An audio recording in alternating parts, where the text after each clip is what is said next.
gonna go live. Okay, gonna go live, and my phone just dang. Wasn't me. And while you guys are doing your hellos, I'm gonna have to run something upstairs to the little guy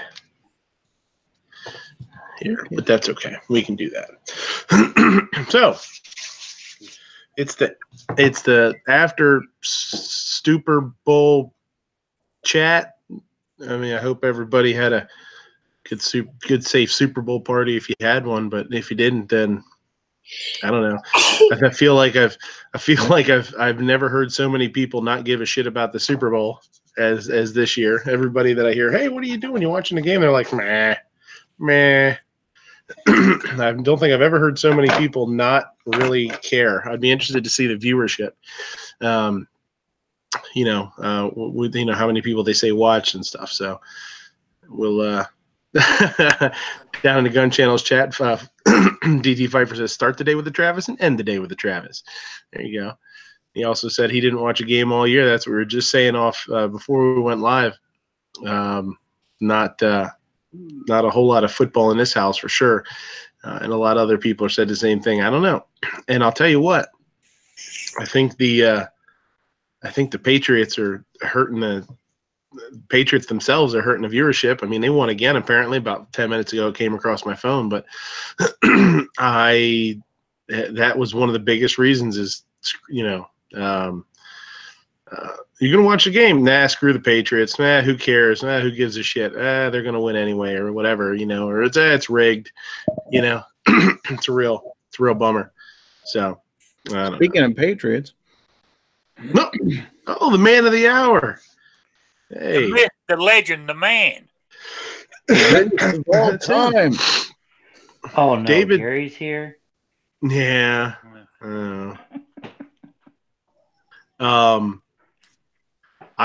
Shoot. You know what? God damn it. I forgot. I was running behind and I forgot to put this up on the main page here.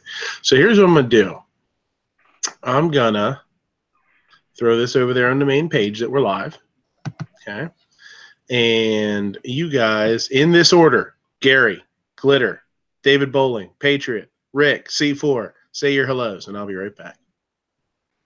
Hello, everybody.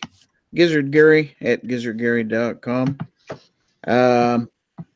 I got Foul Territory goes on Friday nights, 9 p.m. Eastern, 8 p.m. Central, and thanks for the invite. Next. Frankie. Glitter and Guns, or Guns and Glitter, still working on fixing that name.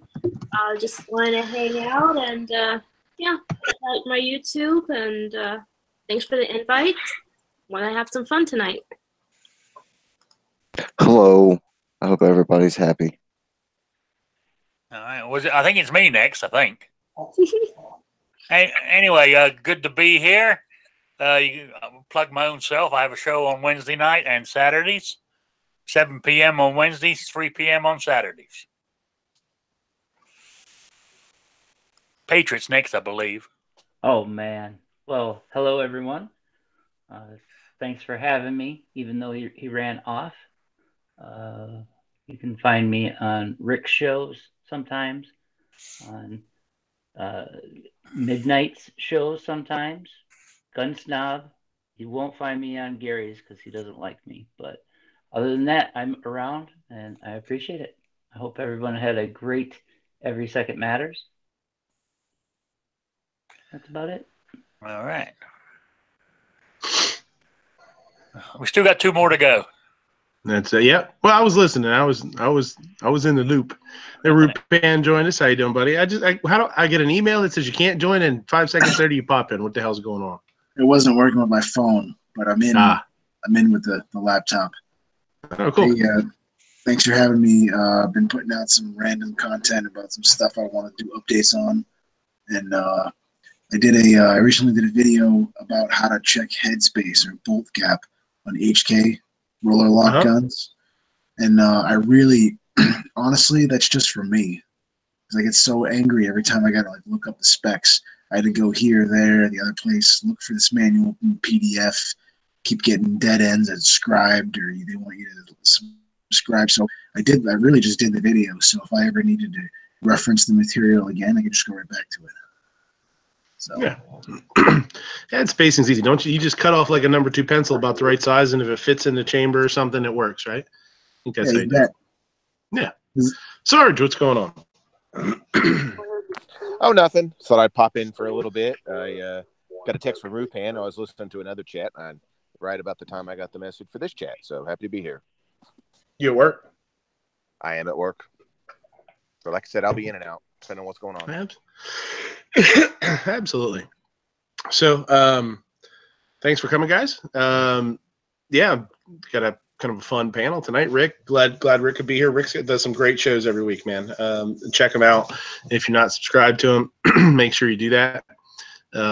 Rick's shows they're really they're at different times, which is really nice. It's one of those shows that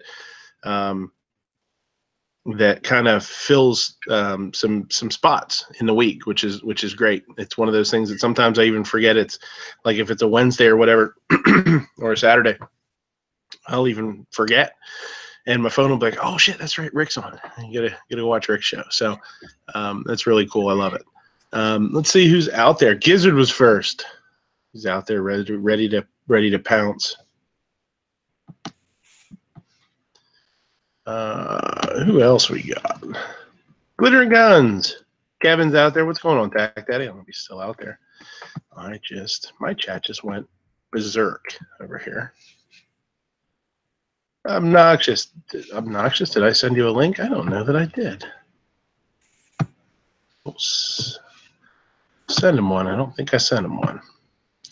Arctic Fire, Daniel Pfeiffer, both places. Scott P90, P79. What is going on here?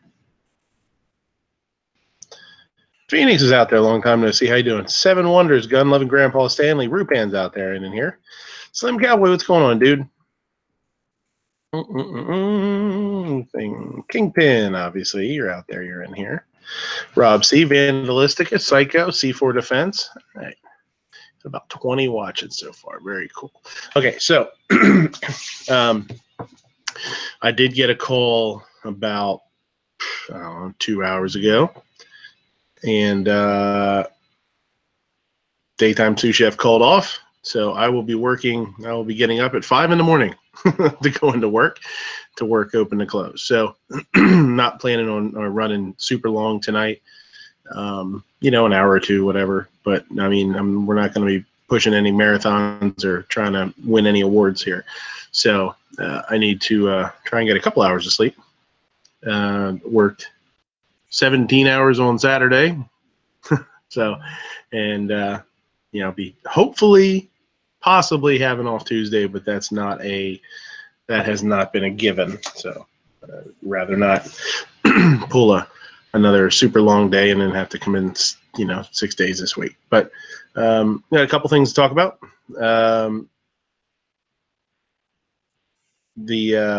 We will take a vote.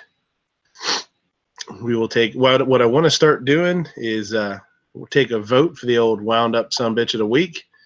I know Budget was vying for it. Roll Call was vying for it on the show the other night. So if there's any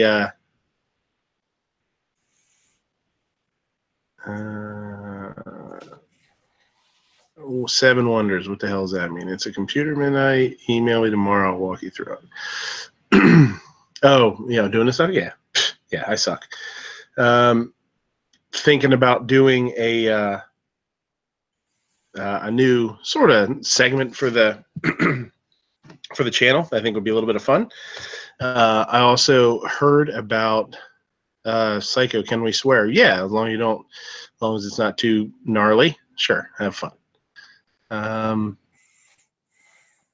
Rob C says the host for a new show is here. Aren't you glad you're not the closer? That's right.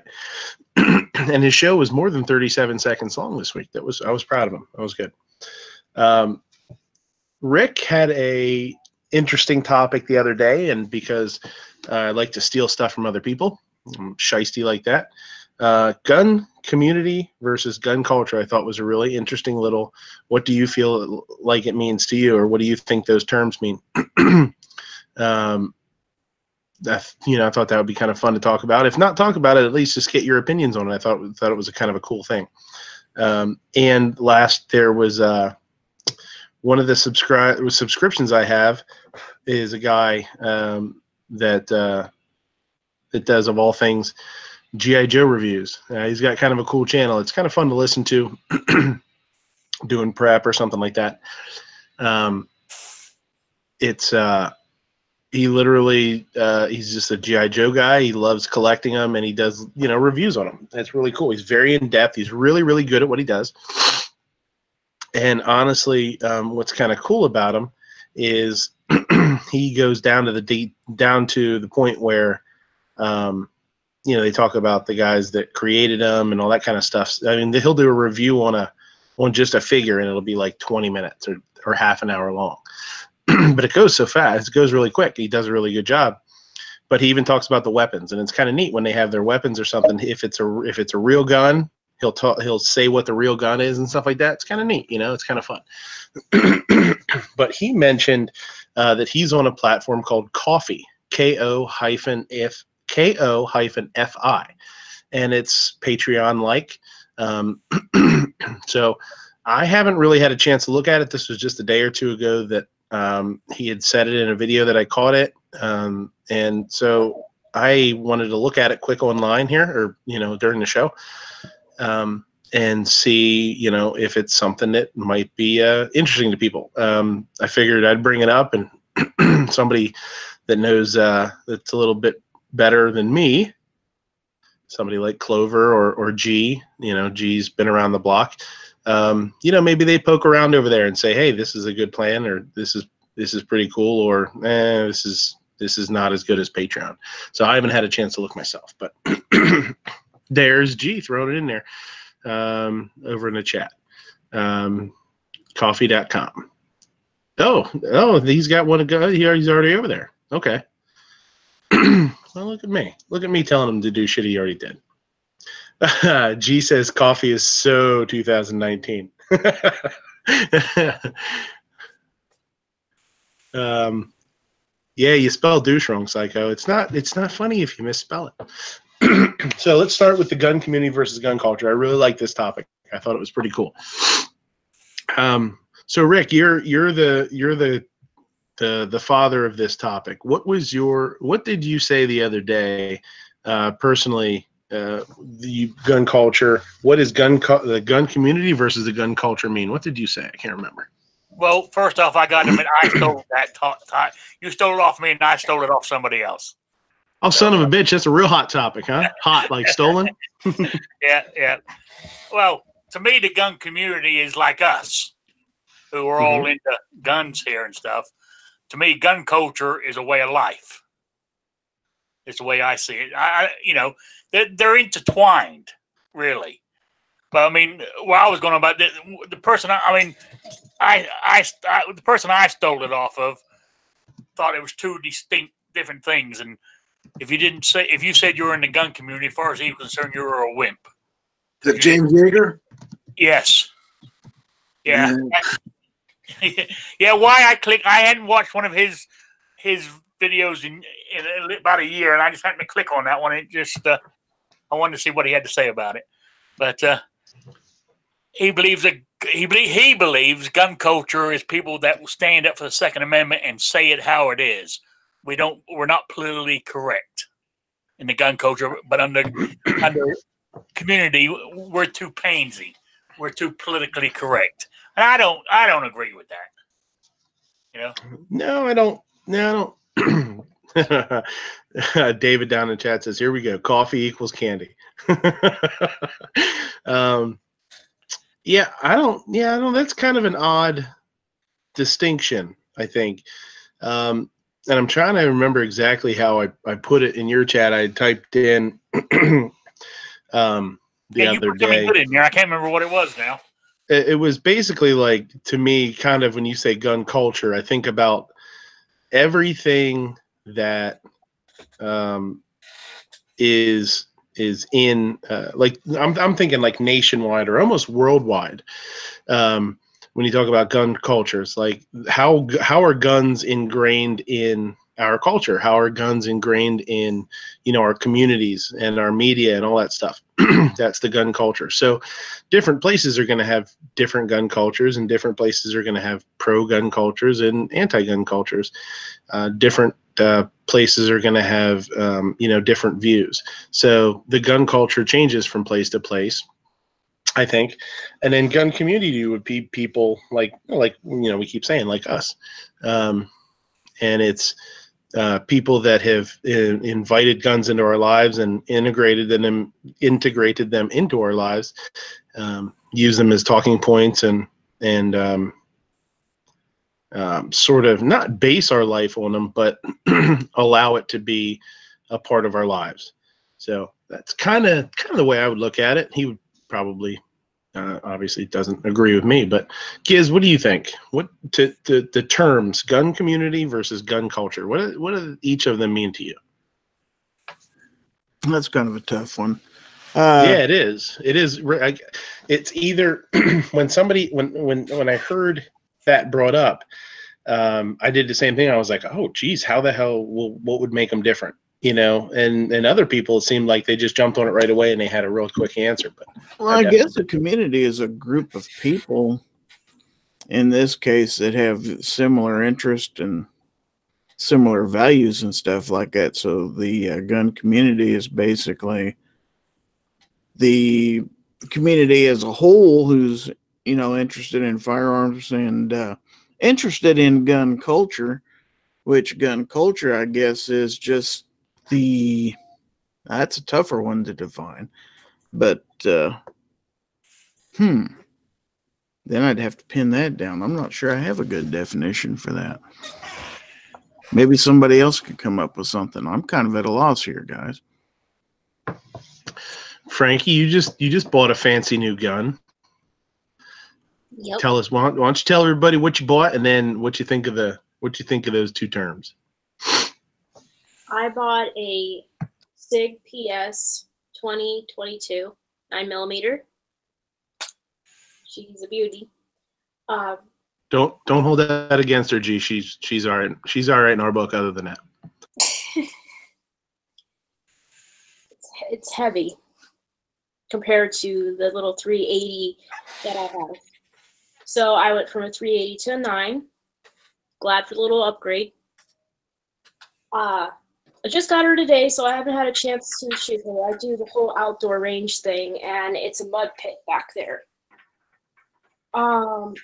As far as the community versus culture, I don't really think I understand the question.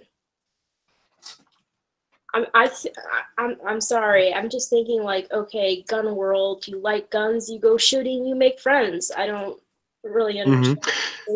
And that's why I think it's an interesting question, because I think up until Rick stole it and put it on his show, I think many people would consider gun community versus gun culture the same thing. They would use the terms interchangeably. And when you ask the question, is there a difference? And you can say there is no difference to you, I guess. You know what I mean? You could opt out and just say, you know what, to me, they really kind of mean the same thing. And I think a lot of other people would say that too.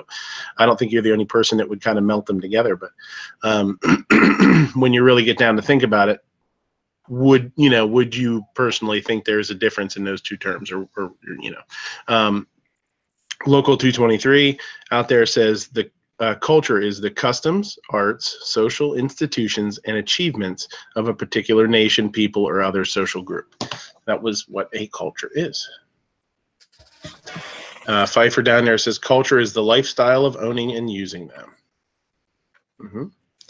So, ooh, fancy pants. Look at that monster. Good God. Freaking John Wick over here. So what is that? What are they, 12 plus 1? 15 plus? There, 15. That's a big 15 plus 1. And then she was supposed to come with the second mag, but they couldn't find that in the store, so they brought down the price a little bit more. I walked out with this baby for $390 before tax. Yeah. That is awesome. That's a smoking deal on a SP 2022. Yeah. So now what you do is you get you get a good deal on that, and then you got to tell the old man that you need some mags for Valentine's Day. Easy. Oh, yeah. That's been ordered, and we ordered an outside the waistband holster that is leather and red, and we're considering like a little clip for the extra mag that's also the same brand and leather. Mm-hmm. A mag pouch. That's cool. Yeah, gonna get all fancy here. Yeah. I mean, why not? If you're gonna do it up, do it up. So, all right. David Bowling, what you think? What do you think about the? Were you on? Were you on Rick's chat the other night when you were talking about it? No, I missed Saturday's show. See that, Rick? He didn't even show up. He doesn't care. Well, he did. He showed up after I signed off. Yeah, I was in the Cool Guys, the after show. Yeah. So what do you think? I have a problem with both of the terms. Uh-oh. I realize that, you know, I live in a reality of the real world, so the terms are what they are. But when I hear community, I just think of division. You know, everybody's got their own community now, and if you decide that you want to change the hat that you're wearing, now you're in a new community. And then tomorrow you change your shoes, now you're in a new community. So I don't like using that term, but I mean, I get it. It's a relevant term. I just don't like it. And the reason I don't like the term culture is always used to excuse bad behavior. You know, you look at, you know, the Michael Vick, since it's Super Bowl, you know, when Michael Vick got caught doing all the stuff he was doing with the dogs, the argument defending him was, well, it's their culture. It's the culture. It's the culture. Well, just because it's the culture doesn't mean it's right. So that's the reason I have a problem with both terms. But I would probably go with both of them being good in the context that they're put in, because, you know, to me, a community isn't just a group of people. It's a group of people who know each other. Like my community, my neighborhood, I know all my neighbors. I'm friendly with all my neighbors. You know, I can knock on their door if I need to borrow some sugar. And the culture is like, you know, Pfeiffer was saying over on Gun Channels, it's the lifestyle of whether you're a hunter or a target shooter, or, you know, just a guy who likes to go to the range and hang out with his range buddies. Well, the culture thing and the Michael Vick thing is a good. I think it's a good thought. That's a. I think that's the term culture being used for as a scapegoat, and I don't think that's any good either.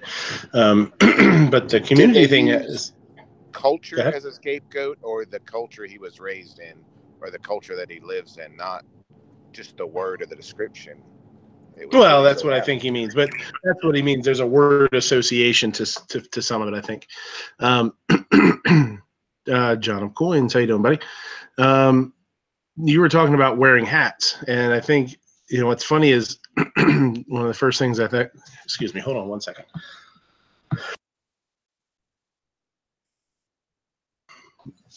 Still trying to kick this chest thing. Wearing different hats. I think what's good about guns, though, is you have the ability for people to wear multiple hats in that community. It's kind of if you've ever seen. I remember when I was a kid, and just today was a Super Bowl, so it's a good example.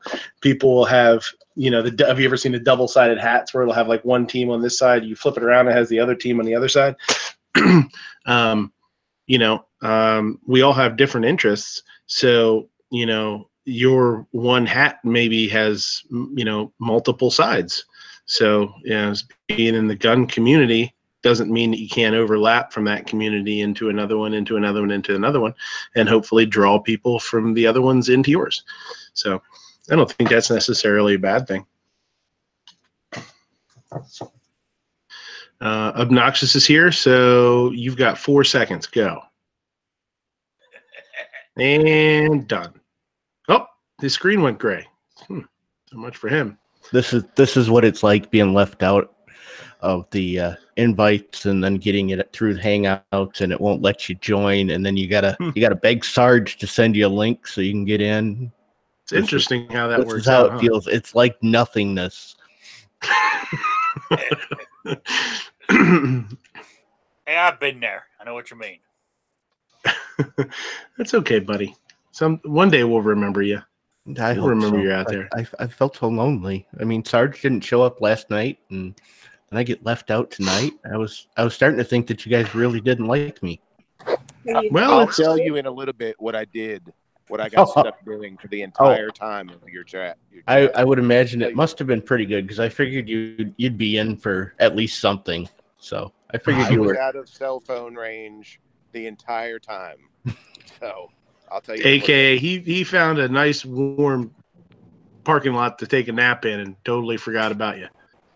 Sounds about right. He locked himself in the back of the squad car again. That time you were alive, your wife said that. I heard her say that. You should ask him about the time you locked yourself in the back of the car. I heard that too. Lies. Where's Sarge at? Oh man, he handcuffed himself inside the trunk again. It's miserable. So what do you think about the question there, Holmes?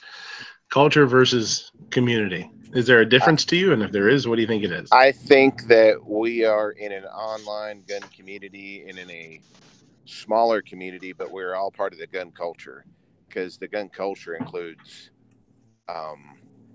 concealed carriers, online content creators, hunters, collectors. That's the big picture, but we're kind of involved in a smaller little gun community, but that's just my opinion on it. I'll be back in a minute. Uh-oh. They're coming to unlock the trunk. Don't worry. He'll be out in a minute. Obnoxious, what do you think about the two terms?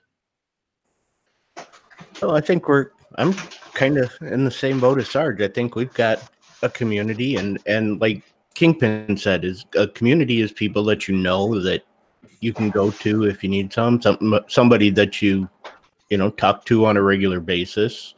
It's not necessarily the place where you live, it's the place where you spend your time and what you do. And as far as the culture, I don't know if I'd call it a gun culture. So I guess that would be the correct term because we all have guns in common, so that would be a culture, but I just kind of get a negative connotation out of words like culture. I see that, you son of a bitch. Oh, that was for Shaky. Can I time her out? Yeah. So is the culture inside of a petri dish? Well, for Midnight Range, yes. They take plenty of cultures off of him. Yeah, they probably should. D-Temp says, are you saying we're uncultured? You're like sour cream. You got a live culture. Patriot, what do you think? Well, I look at it different. The culture is slow. Yeah, I was at a 2-year-old's birthday party, but I converted a clown into the gun community, hopefully. But no, I think culture is slow. It doesn't change fast, and the community changes fast.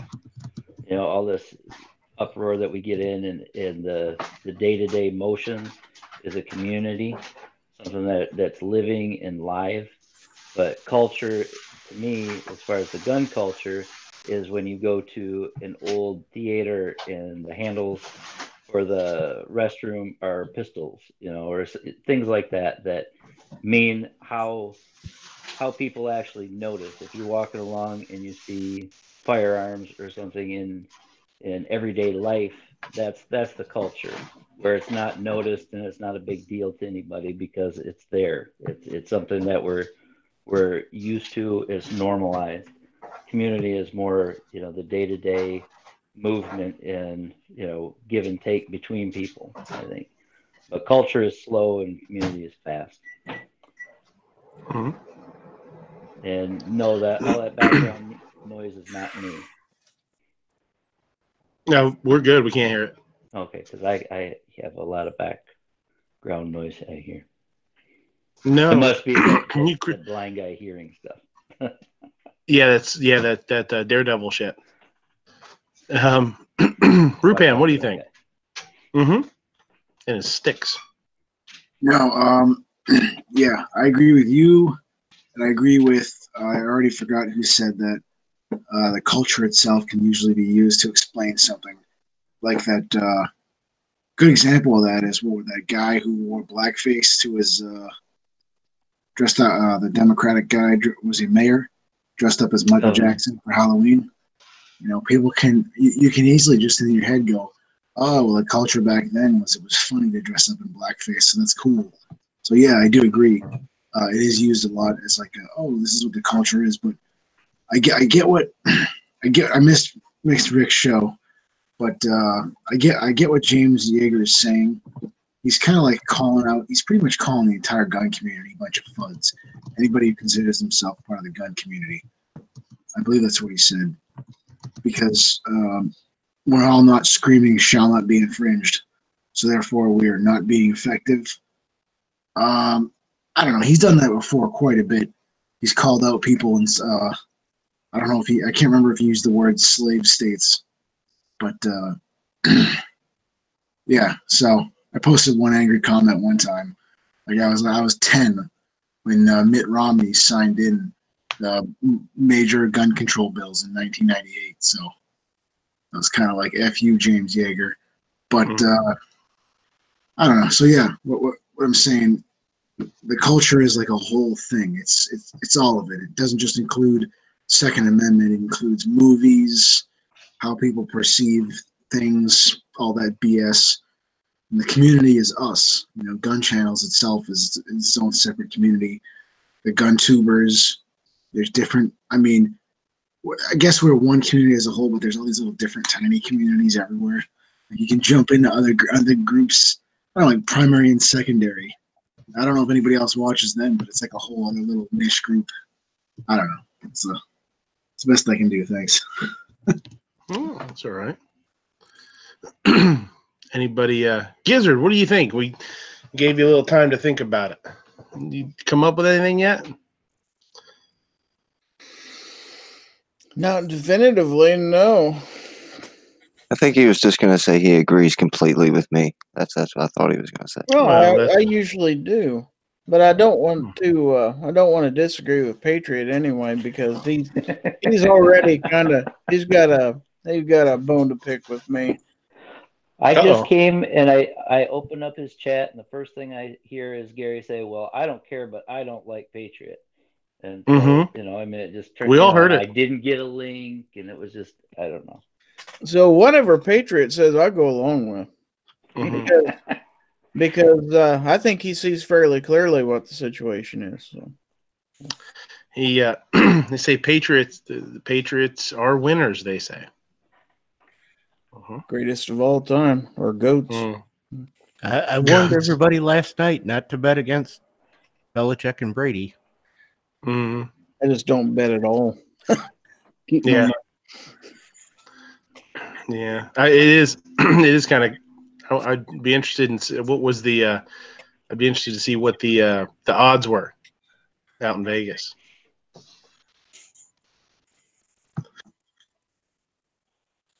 So, all right, awesome. That was a good topic. I like that a lot. So, the G. Do you? What do we have? 1, 2, 6. G. What do you? What are your thoughts on? If you're still out there, what are your thoughts on coffee? I don't have an account yet.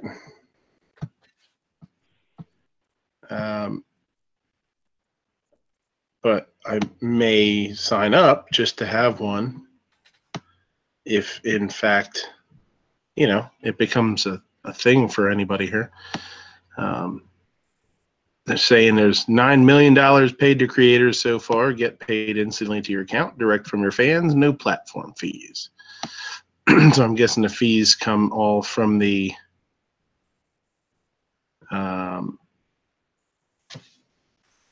person donating. Coffee is free, unlike others. We don't take a fee. I don't know. Are they sponsored? Maybe. Do they run Ads. ads? Maybe. Don't know. I want a cup of coffee now. Well, go ahead. You got plenty of time. I'm just looking through it. I'm not really, like I said, I haven't looked through this at all. How did you spell it? KO-FI. G says he doesn't like it all that much. Maybe for music or art, it would work better in his opinion. Now, the one thing that did kind of catch my ear when the dude mentioned it was you just kind of go in and throw a one-time tip. And maybe that's where the coffee thing comes in. I don't know. Throw a little tip in a tip cup. So, yeah, I want to look into it more. I just didn't know if anybody else had heard about it. If anybody has any insight to it, I'd love to hear it. And gee, why do you think? I know they do have goals. Obviously, they showed some here that has 75% of the way to this goal or 90% of the way to that goal and that kind of thing. Oh yeah, here's the thing. So and so bought a coffee for somebody else. So that's kind of how they're marketing it, I guess. So, I'm assuming they have. I'm gonna assume they have monthly subs too.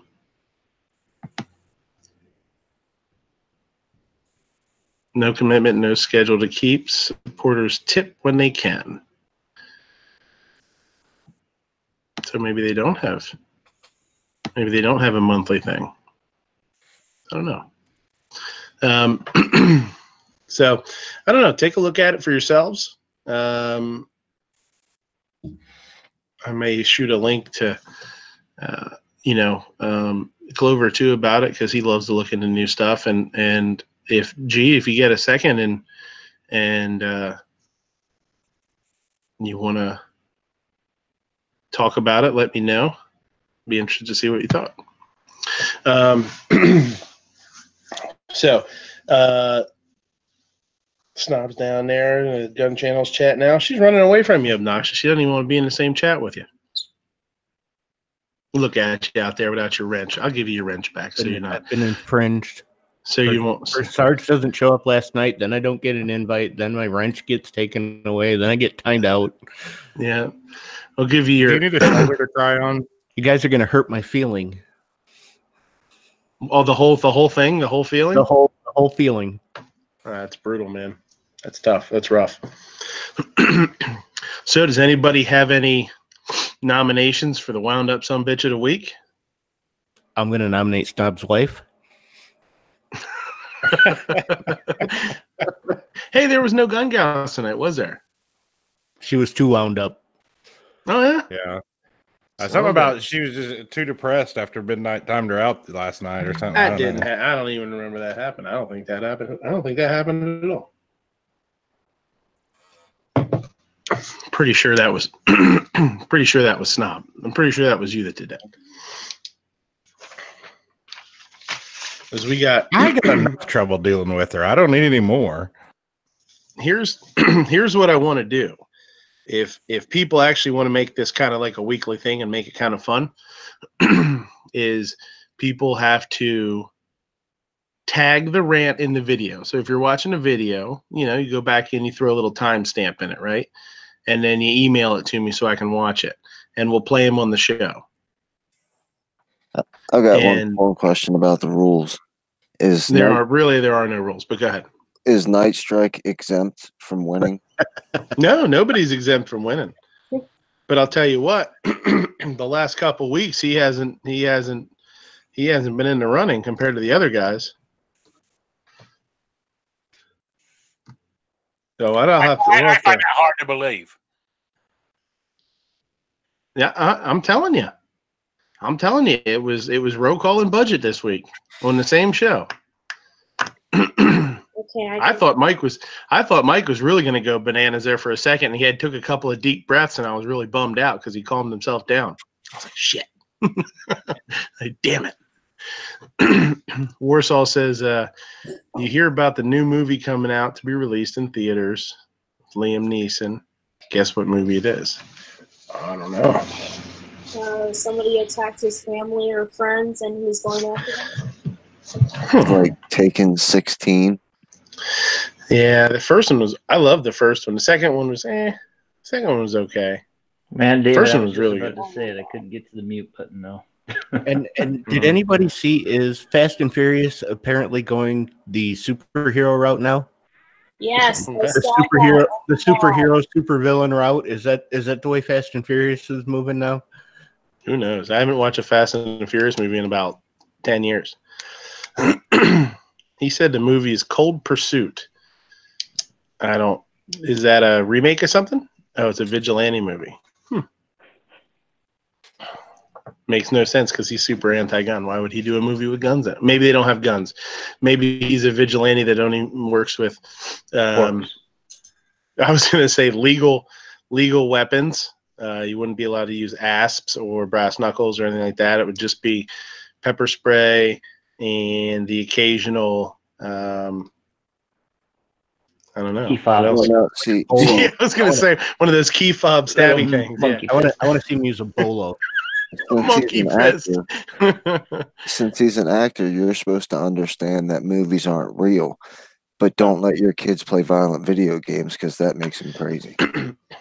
Oh, okay. Is that what's doing it? Uh-oh. He sawed off a bolt-action rifle's barrel off. Oh, he's got a sawed-off bolt-action. You know what? Okay, so now where's that picture of that sawed-off Mosin I saw? Anybody else see that one? That was pretty crazy. That's the one where the guy's convenience store. Convenience store with it? Yeah. Well, no, that was I think that was a full size, but there was one I saw on Instagram they confiscated from somebody that was a sawed off Mosin. It had the stock cut off and the barrel. I was like, holy shit, look at this thing. I saw a wrist breaker. Yeah, about it. So how many pieces would you like your wrist in? Yeah, I guess, hey, if it's good enough for the Russians, it's good enough for robbing a 7-Eleven, I guess. But he made a sawed-off bolt-action pistol with a scope. There you go. God, I hope it was a I hope it was a sawed-off Mosin with a red dot duct taped to the top. That'd be awesome. There's Budget now. Budget, we were just talking about you. Disappointed me, Budget. Disappointed me. Watching your show the other day, and I thought you and Roll Call got wound up. You got wound up, but you calmed yourself down, and I'm a little disappointed. General Relativity says Fast and the Furious is how I roll. Okay. Slow and mild. More slow and mild. Yeah, that's it. So I don't know. I think what I'm gonna have to do, I'm gonna have to go back and rewatch that show. I think I'm gonna have to go and I'll get back to everybody next week at who I'm gonna get to. Maybe we won't have a winner this week. I don't know. He said he's betting a Remington 700 or a Mauser. Well, it'd be a bummer to cut a Mauser all up. I'd feel bad about that. By the way, chop up a new 700 if you want to, I guess. Gary got pretty wound up in Sarge's chat the other night. Did you not see that? I mean, we posted a picture to Instagram of it. Oh, now we're gonna bring that wound down. Wound down, I think. Yeah. I guess we do have a winner this week. You can nominate Gary as the wound down some bitch. Yeah. Yeah. Your time's gonna come. Hey, I've done it. American Chicks Everybody Hates Me parody Gun Bunny edition music video. She uploaded it 3 weeks ago. Oh, I didn't see that. I don't watch anything by. Is it her? Like she did it or somebody else did it? She did it. I don't subscribe to her or anything like that, but I came across it and I was laughing hysterically at this one. Her and way too much auto-tune did it. Yeah, but in the video, she's sitting on a chair and she actually has the Gun Channel patch on her vest thing. So that's why I continued watching it. It's like, oh, okay, there's Gun Channels right there next to SOE. Yay. Arctic Fire said it's so bad. I'll have to. What the hell? What's her American Gun chick, right? Yeah. I'll have to look it up. Yeah. Is it CHICK or is it spelled weird? CHIC. I don't even remember. I have to look. CHIC, I believe. It's weird. I'll have to look it up. I've never watched anything from her, honestly. Well, that's her best video she's ever made. I wasn't paying attention, but are you guys talking about her little song parody she did? Yeah, that's what they're talking about. Yeah, that's pretty funny. It's worthwhile. It's the only video I've ever watched that she did, and it was worth watching. Warsaw says, crazy thing in the movie Cold Pursuit. He even uses his snowplow truck and rammed one of his son killers off the road who was still inside a Jeep. Sounds like a Liam Neeson movie for sure. I like it. Arctic Fire says it's cringy. I don't know. I mean, I'll watch it. I mean, if it's intended to be funny, I say, hey, go ahead. If it was intended to be good and it's not, then bummer. But I don't know. As somebody that does videos and doesn't always do them very well, you know, I'm not gonna talk too much shit on somebody that tries to do something that doesn't have it come out 100% correct, because I sure as hell have a lot of garbage out there on the internet that's not very good. Warsaw said it's funny. That's cool.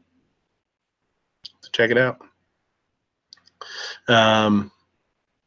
So I will have to go back and watch Budget. I'm going to give you one more view on your show. You're welcome. And we'll come back next week. So in the meantime, what you guys got to do is when you see stuff or when you hear stuff, shoot me an email or whatever, and timestamp it if you can. And what we'll do is I'm hoping next month, or well, this month coming up, I'm hoping that with my Patreon money, because my Patreon account's down to like $1.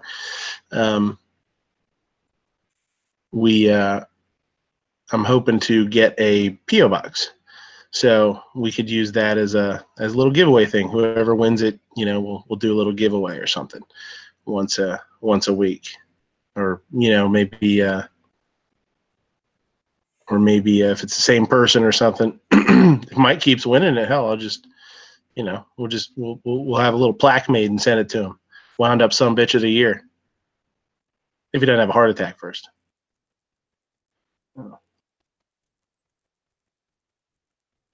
YP says $1 for Patreon and still all these wrenches. Yeah, wrenches. So, talked about coffee. One was kitchen bitching. All right. So I told Gary last week I was thinking about doing this, and I just haven't. I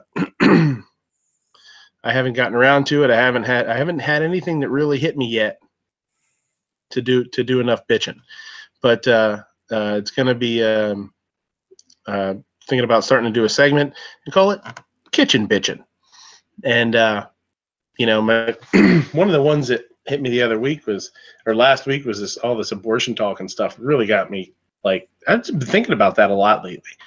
Some of the bills that are coming up, and seeing, what's her name? Kathy Tran talking to Congress or whatever. About the bill they proposed, and having the dude ask her, you know, well, how late? And Budget says, I ain't working myself up to a heart attack just for your entertainment. It wouldn't be just for my entertainment. It's for everybody else watching. The dozens and dozens of people. Yeah, there's got to be dozens of people you'd entertain. Do it for the people. Do it for the people. So watching him question her about this bill and talk about how late they'll allow it, and basically till birth, you know, which is just crazy to me. Relatively says he finds heart attacks entertaining. That's good. Well, there you go, Mike. And having her question her on it, and her just really not be able to say anything other than, we didn't write that into the bill, or, you know. So, you know, he's asking, do you is there, Well, is there a limit? Well, we didn't write that into the bill. He asked her directly. He said if the mother was dilating, would your bill still accept that? And she tried to dance around it, and he said, no. Would your bill accept that? And she said, yes, my bill would accept that. Yeah, that's the part that really like stuck into my head. Yeah, is and the look on her face, and she has this weird smile on her face, and she's kind of like, you can tell she's trying to not answer the question. You can tell she's trying to not, she's trying to like give a little lip service, and she can't. It's so upsetting. I was, my parents were pro-choice. So I was raised in a house that was pro-choice, and I was pretty much pro-choice until I would say I was either not, really worried about the topic all that much, or defaulted to like a pro-choice, sentiment, I guess because of my upbringing. But a few years ago that changed, and listening to her talk was really just bullshit. It's savage procedure, no matter what time you do it. There's plenty of videos out there of abortion doctors that tell you exactly how to do it. They show you the equipment that they use, and they talk it step by step what it is. So even an early term abortion is savage. Yeah, it's brutal. I guess I'm still teetering on the, some of the it's okay ifs, but those have to be pretty extreme circumstances, I think. There is, and having looked into adoption, having been a person that's actually looked into adoption, to adopt, the expense of that, and the expense that it's mind-boggling. Tens of thousands of dollars to adopt. I would in the future like to do foster. I'd like to do a foster kid. But to look into adoption was really a shame. And for somebody that's not super wealthy, right?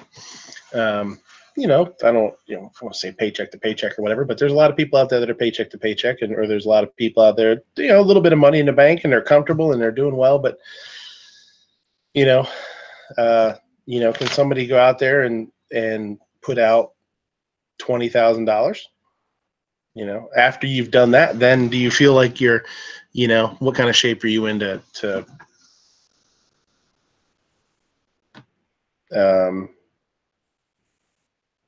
G says, is foster supposed to be cheaper? Don't kids cost tens of thousands also? Yeah, I like the idea of foster for sure. If that's what you're getting at. Foster is a kid is expensive to. You're right, and what you're saying. A kid is expensive to have. When you have a kid, it's not like you. It's not like you don't have to do anything with that kid, but to put out a truckload of money at the very beginning is tough.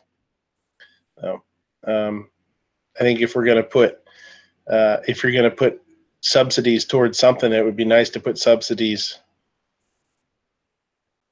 G saying if you have a kid, it will cost a lot also. Yeah, absolutely. But I think it's a shame to have to tack on tens of thousands of dollars to have that kid. To be able to get that right off the bat. I think if you're going to subsidize playing, to me, it's almost like you're buying them. Yeah, and I understand there's costs involved, and you're paying. I will 100% say that I don't know the ins and outs of the services, but if you're going to subsidize Planned Parenthood, it would be nice to see some subsidies for adoptive parents too.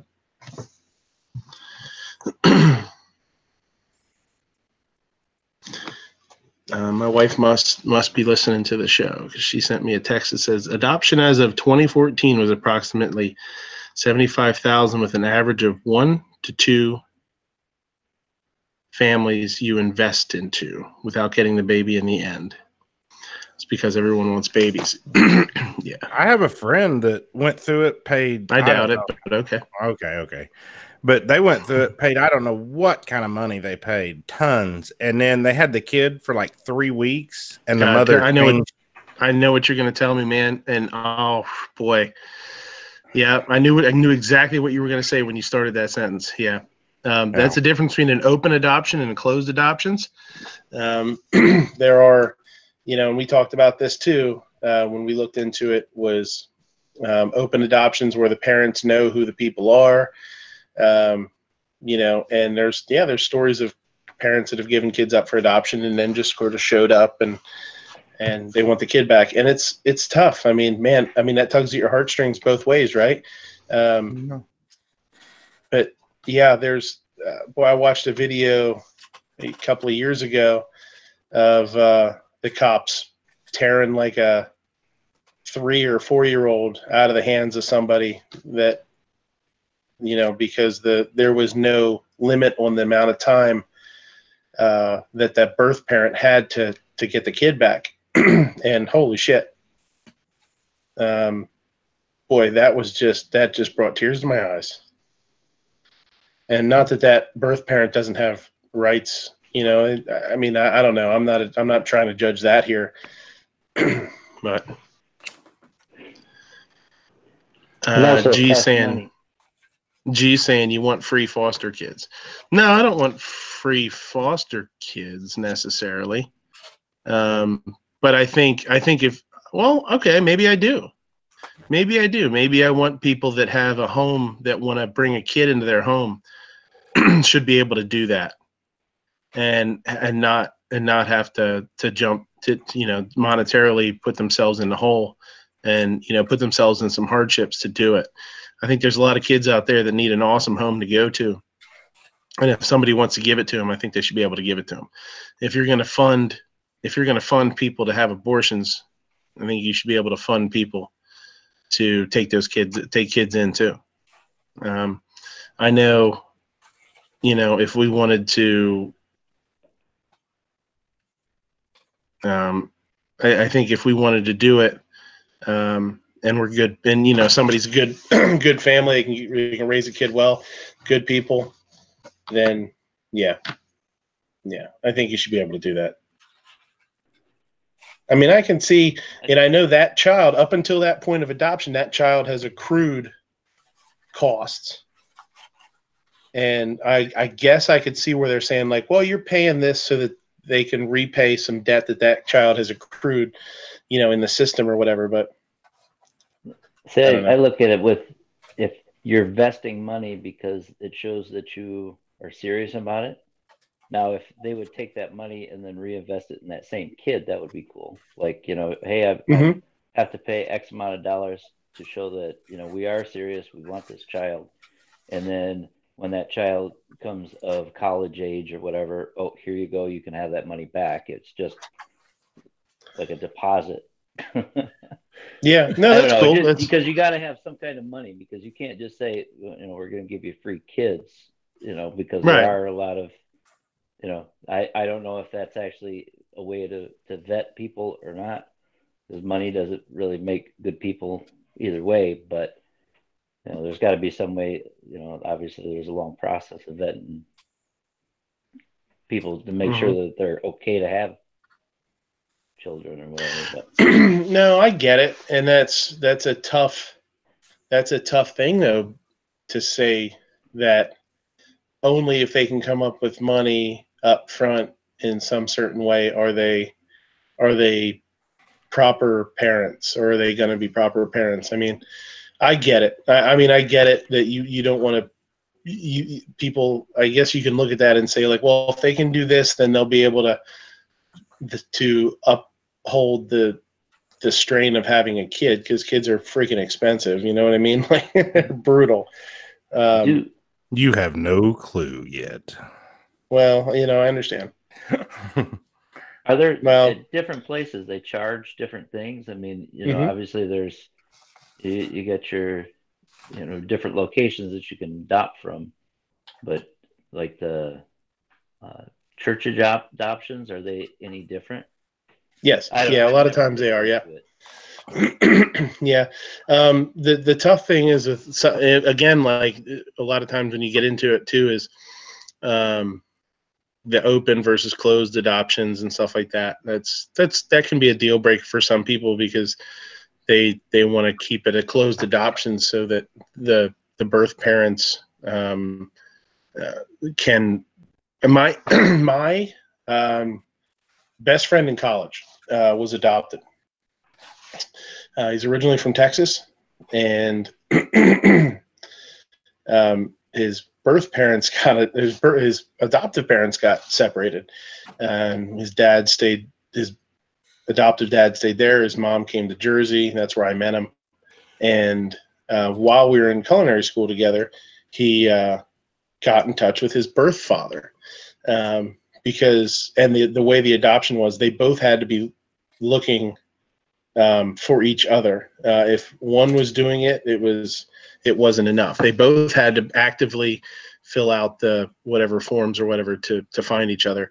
So and they did, and it's cool. I mean, good for him. They were able to have a relationship and all that. But she says, I do closed gun adoptions. I do require the foster guns be free, and I also need funding along with the foster gun to feed it. Well, that's what we've always saying. There's a lot of people out there that don't have that got a lot of guns, and if they want them to go to a nice warm home, then we're all open, right? Sanctuary. Yeah, sanctuary homes, right? And on a side note, Bob Weir was adopted. What? Bob Weir of the Grateful Dead. He was adopted. Oh, yeah. Okay. I hate jam bands. Are you a jam band guy? Think about this question very carefully. I like the Grateful Dead. Ugh.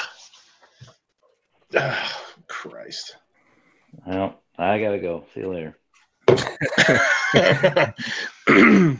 Jam bands. I'm gonna go listen to some Fish and some Grateful Dead. And yeah, I got a guy to roll into Tuesday. You can't compare Fish and the Grateful Dead. That's the first thing. We one of the dudes at the restaurant is Jesus, I knew Midnight was a narc.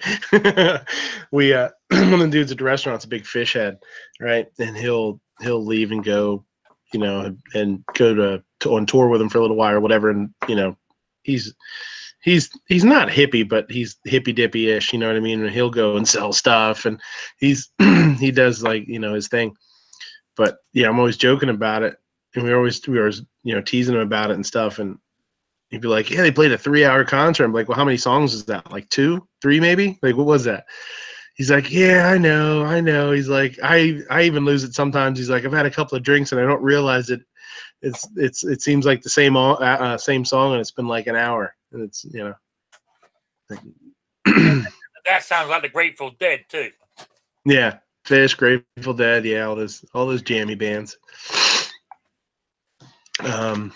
Yo. Snob says, I tried to sell my husband, but nobody wants him. Is that true, Snob? She's trying to get rid of you? Probably. She hadn't been very happy with me this weekend, so Well, I wonder why. I don't know. Well, could that be the bitching of the week? Yeah. Yeah.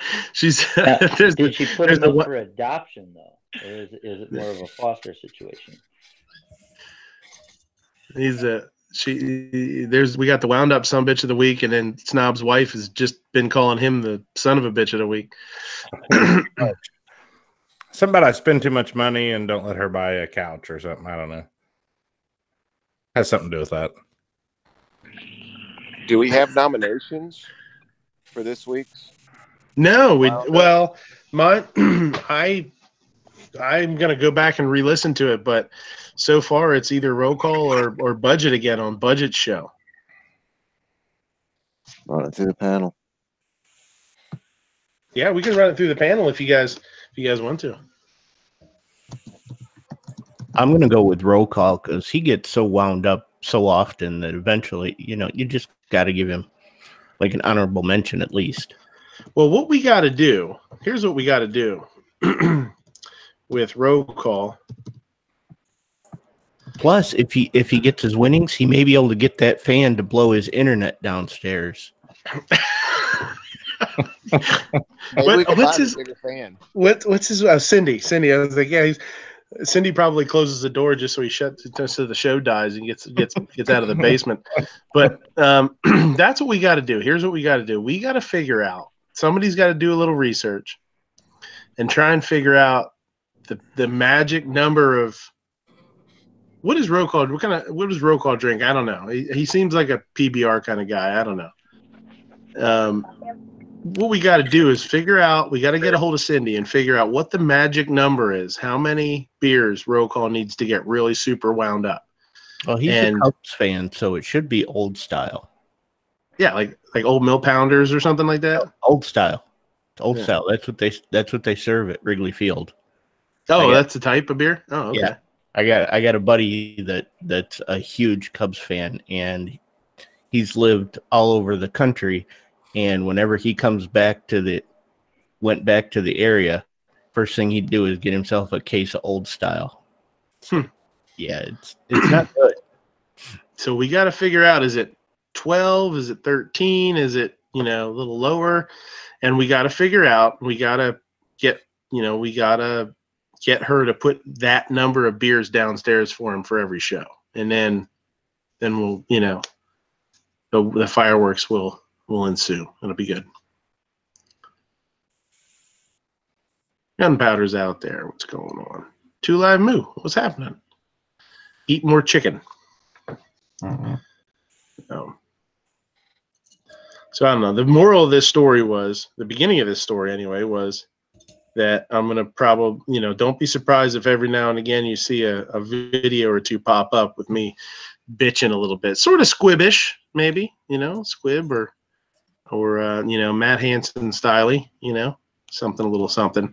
I don't do that kind of thing very often, but it might be another topic that I thought would be an interesting one to do is chat etiquette, because I hate talking over people. I hate it. It pisses me off. It drives me crazy. I don't like to talk over people. I don't like it when people talk over me. So. The wife says, I can guess I'll make the list a bunch. I say you must hate Yankees chats. Oh, no, listening to him is fun. I will play devil's advocate on that one. It is interesting to listen to him sometimes, but I don't like to be in the middle of it. G says the internet needs more bitching. Great. Yep. Just a little bit more. Armament and Axes, what's going on? Just boggle your mind with pro sports and everything else will be forgotten. There you go. Gunpowder says, Stacy, I'm ready to shove an ice pick in my ears to get rid of this damn problem. I know she's talking about Tardot? Probably. Seven Wonders says, roll call drinks Miller. I had my first job, I worked at a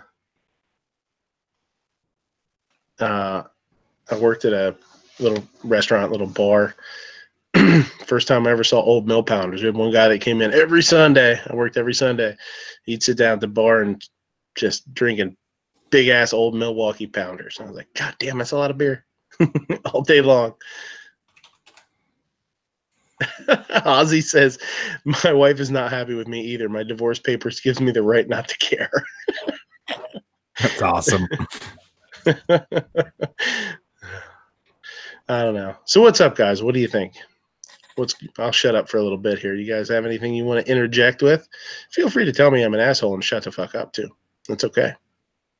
Well, I kind of get a opposing argument on that abortion thing. I don't really agree with the Democrats. I absolutely hate abortion. I absolutely hate it. But on the same end, I'm kind of like a gribbletarian. like a Rusty Shackelford. The government starts telling you what you can do with your body. It's proof that you do not own yourself. I kind of like head off into that argument, and I start dealing with consent. So I don't want to get into a whole thing about it. Well, there is a scary proposition from what's the dude? Shit. Where they talk about even after birth, after the birth, if the baby needs resuscitation, resuscitated, right? Shit, what's that guy's name? I just blanked out on it. You're talking about the guy from Virginia? Yeah. That's, damn it. Not Terry McAuliffe. That's the last one. I can't remember now. He's maybe somebody else. Some racist. Now, like, even though I do think that way, you know, I absolutely don't agree with these fucking crazy people who are just nuts. Like, let's just have, you know, someone told me that her mom joked and said, "I've had enough abortions of boys to have a whole basketball team." And that just is his name. It's frightening that someone would say that to you. Yeah, I think it's tough. One of the tough things to kind of think about is, or not to think about, but one of the tough things to kind of wrap your head around is how if you are in a car accident, if you're negligent in a car accident and you kill a mother and a fetus, you can be charged with manslaughter twice, or what do they call it? What is it? It's there's a term for it. What's that? Double homicide. Homicide basically means a person killed a person. Yeah, there's a gestational manslaughter or something. There's a term for it if it's a fetus, I think. So you can be charged with murdering a fetus, but you don't get charged with murder if you're abort a fetus. It's odd. It just doesn't make any sense. They want to propose the bills. You know, Virginia, it got knocked down, but there are other states, a total of 9, that are going to start proposing abortion after the birth. Right. That's what we're talking. Yeah. That's the one. Yeah, where they can actually. But the way I understood it, like, it had nothing to do with resuscitation. It's just the baby is born healthy in the bassinet in the nursery, and they can just straight up go in there and kill the baby. That's how I read it. There was.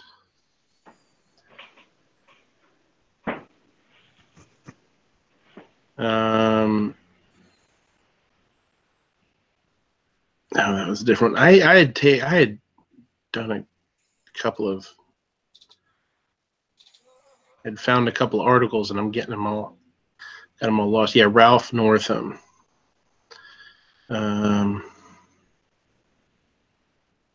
Yeah, him and Tran are a mess. I don't know.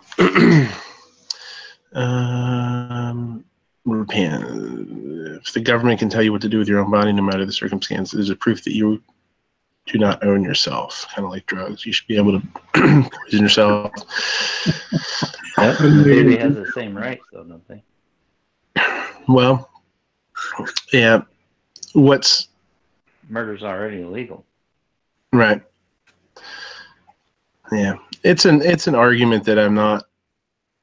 I don't know. I mean, earlier and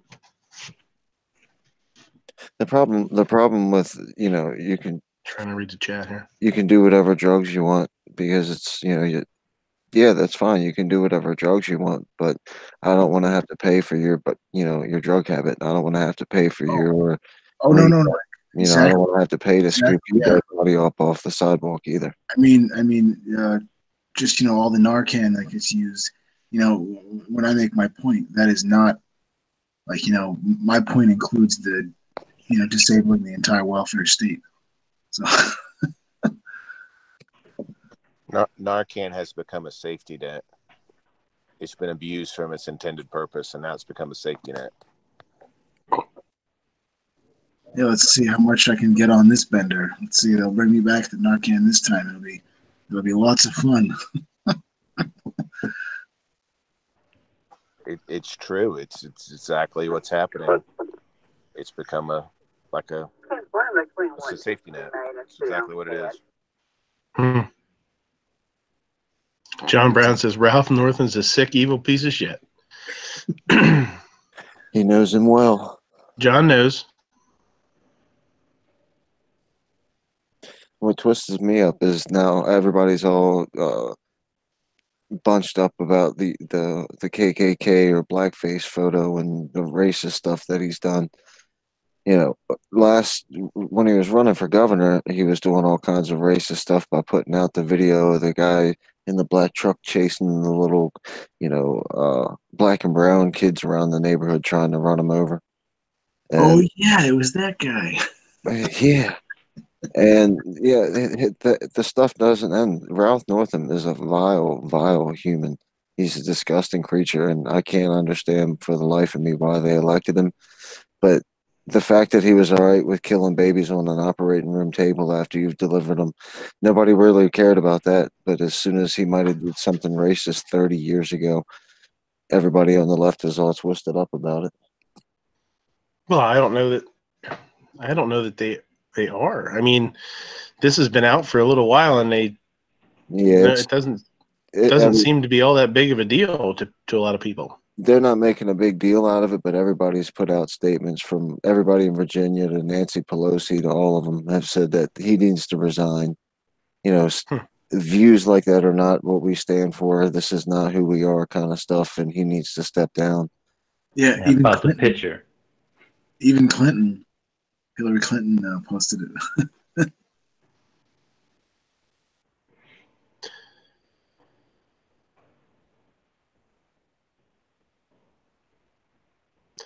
The wife says, I said that about Narcan from the start. C4, you're the only person I'm coming in contact with that gets it. I don't think he's the only one. I mean, I think to me that's it's along the same lines as abortion is birth control. Is the Narcan is really the problem? The problem is when they start setting up shooting galleries. Well, that's not really what they would call them, but safe zones. When they've got buildings that you can go to, because you hear people, well, over in Amsterdam and the Netherlands, you can go here and shoot up for free, and there's a doctor there if you fall out. They want that around here too. Well, we said a couple of weeks ago on the show here, we were talking about that when I was bitching about, like, was it San Francisco or whatever? And they were talking about setting, people wanted to set up, just because they don't know what to do with people. They wanted to try, people wanted to set up places like that where you could go and it was like, I don't know, I call it a drug house because that sounds generic, but somewhere like that. And there's medical personnel there in case something goes bad. It's like, holy shit. Like, you know why? It's easier to pick them up to go to vote if they're all at the same place. What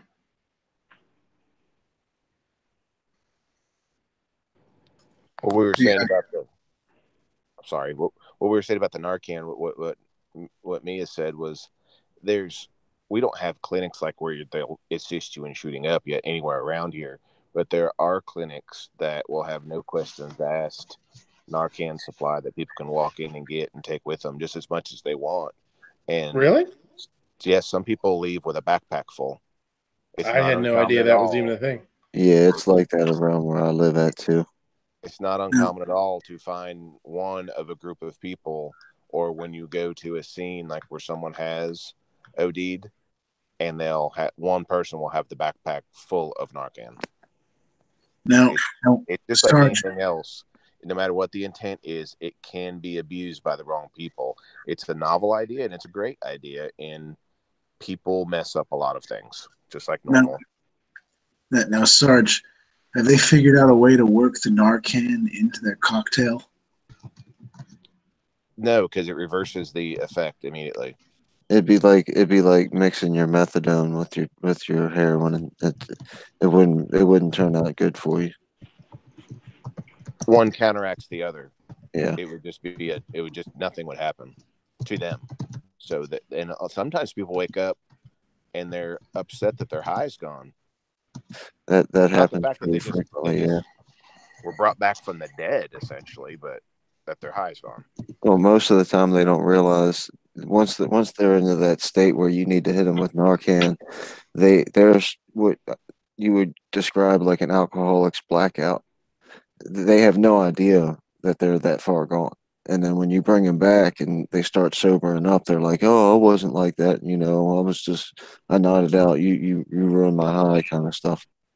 If anyone would videotape it and show it to them afterwards, they would be horrified, because we're talking people that were brought back from death, literally from death, and they would be horrified as to what took place to them and how they looked. It's shocking the first time you see it. I can tell you that. To see someone get issued their second birthday. I think they would deny it.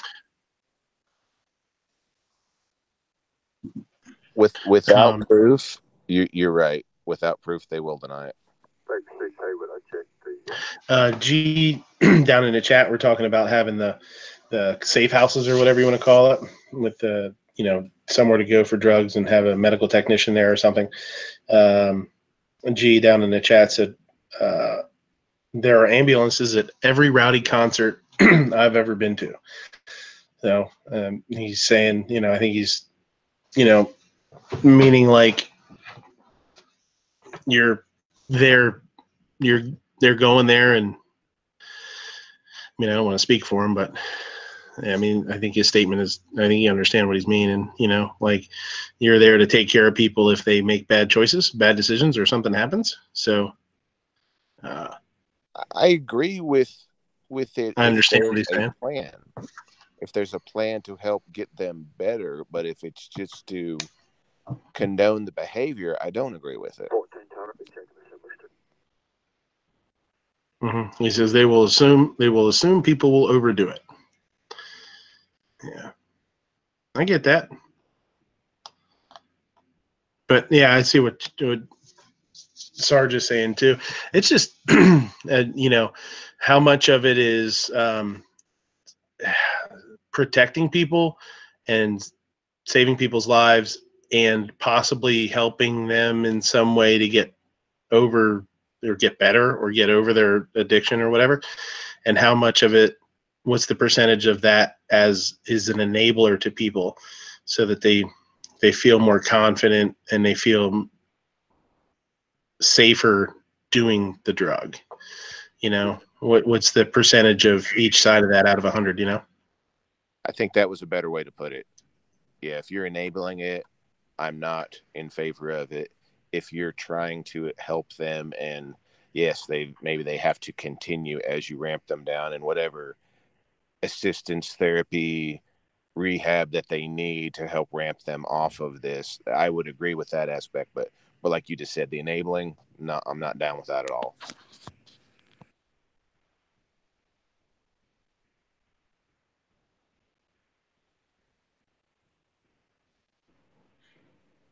Is it? I'm kind of new to that whole thing. Is it kind of like the way they used to have like needle swaps or whatever in the 80s?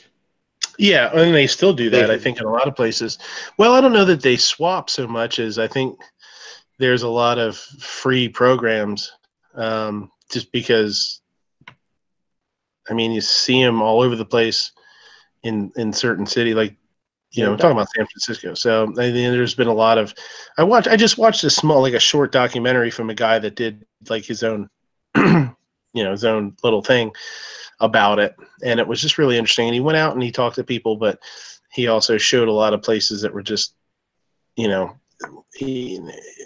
was walking through not even like a bad neighborhood. It was just, and in a doorway there was just a pile of needles, and he was like, this is all over the place. He's like, we have and it's got people will go in and they'll get a whole bunch of clean needles and use them, but they're not obviously they're not caring if they're disposing of them properly. But Yeah, wherever he was, I think it was San Francisco, wherever he was, it wasn't even an exchange program. They were just able to go and get stuff. Why don't they put those little red boxes on the, on the public streets like they have in doctors' offices and hospitals that you just drop the needles in? Yeah, we have a small one here because we have to give Macy a shot every day. So we have one of the red sharps, called a sharps container, and that way, it's not easily opened, and you just toss them in there, and then we get rid of them when we need to. They've had me They don't put those out there because people would take them. Yeah. For the and use them. Yeah. We have those sharps containers in most of our convenience store bathrooms and most of the fast food bathrooms here. Yeah, I've seen them in bathrooms too. Yeah. Put them in. They've had needle exchange programs in Baltimore for a long time. They had stable, like, you go to the same place all the time. Then they've had the bus that drives around, and they've always accepted dirty needles. If the problem is, like you said earlier, getting the person to hold their dirty needle until they see the bus again, instead of just throwing it on the ground when they're done because they've got another clean one in their pocket. But as far as Baltimore and DC go, they've always accepted dirty needles ever since the beginning of the programs. G was asking, does the government enable drinking? Because it's it's legalized and taxed and all that kind of stuff. Rick, if you're taking off, buddy, I'll see you, man. How about this? To go along with that See you, argument, Rick. if alcohol was invented today, it never existed up until this point, could you get it legalized? Or is it only legal because it's ingrained in our culture? I don't know. That's a tough one. I mean, I think it would be impossible to get it legalized if it didn't already exist, if it was brand new. Once people started wrecking and dying, it would be completely, prohibited. But because it's part of our culture, I suppose you're right. Something that society's accepted. It's just a drug like anything else. It's just a weaker form of it. So I see what you're saying. Of course it is. Being legal is not enabling, in his opinion. G says making it free or cheap is enabling. Allowing for civic and religious services to treat people without fear of legal issues is better than prohibition and forcing all activity to be on the streets. And community is obviously a big portion of that. Mm-hmm. I don't like government doing any of it.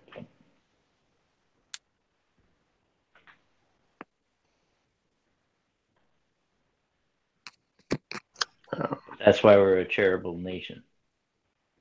Yeah, I mean, and I think a lot of it. I mean, I'm the kind of person that I don't know. I'm pretty wishy-washy with a lot of things.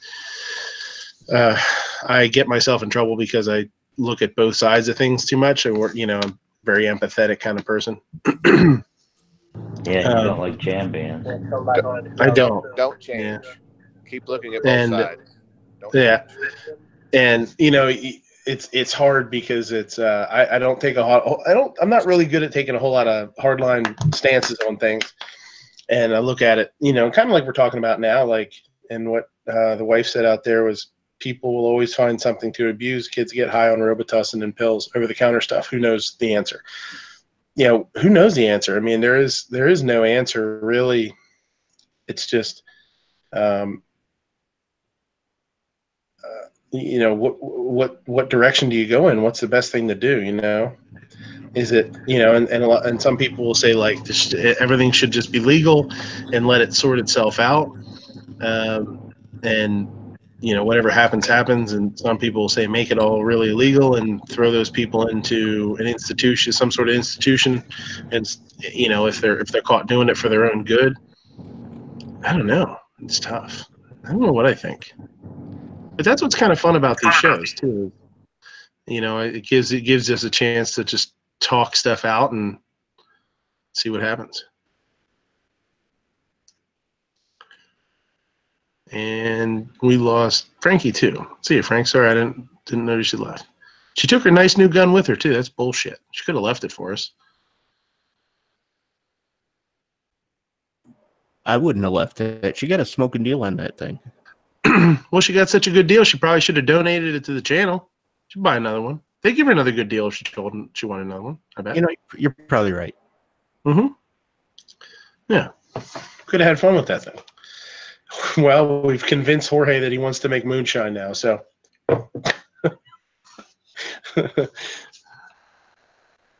Armament Axis says Darwinism sorts out the dumbasses. Well, the problem is it sometimes it takes other people with it too.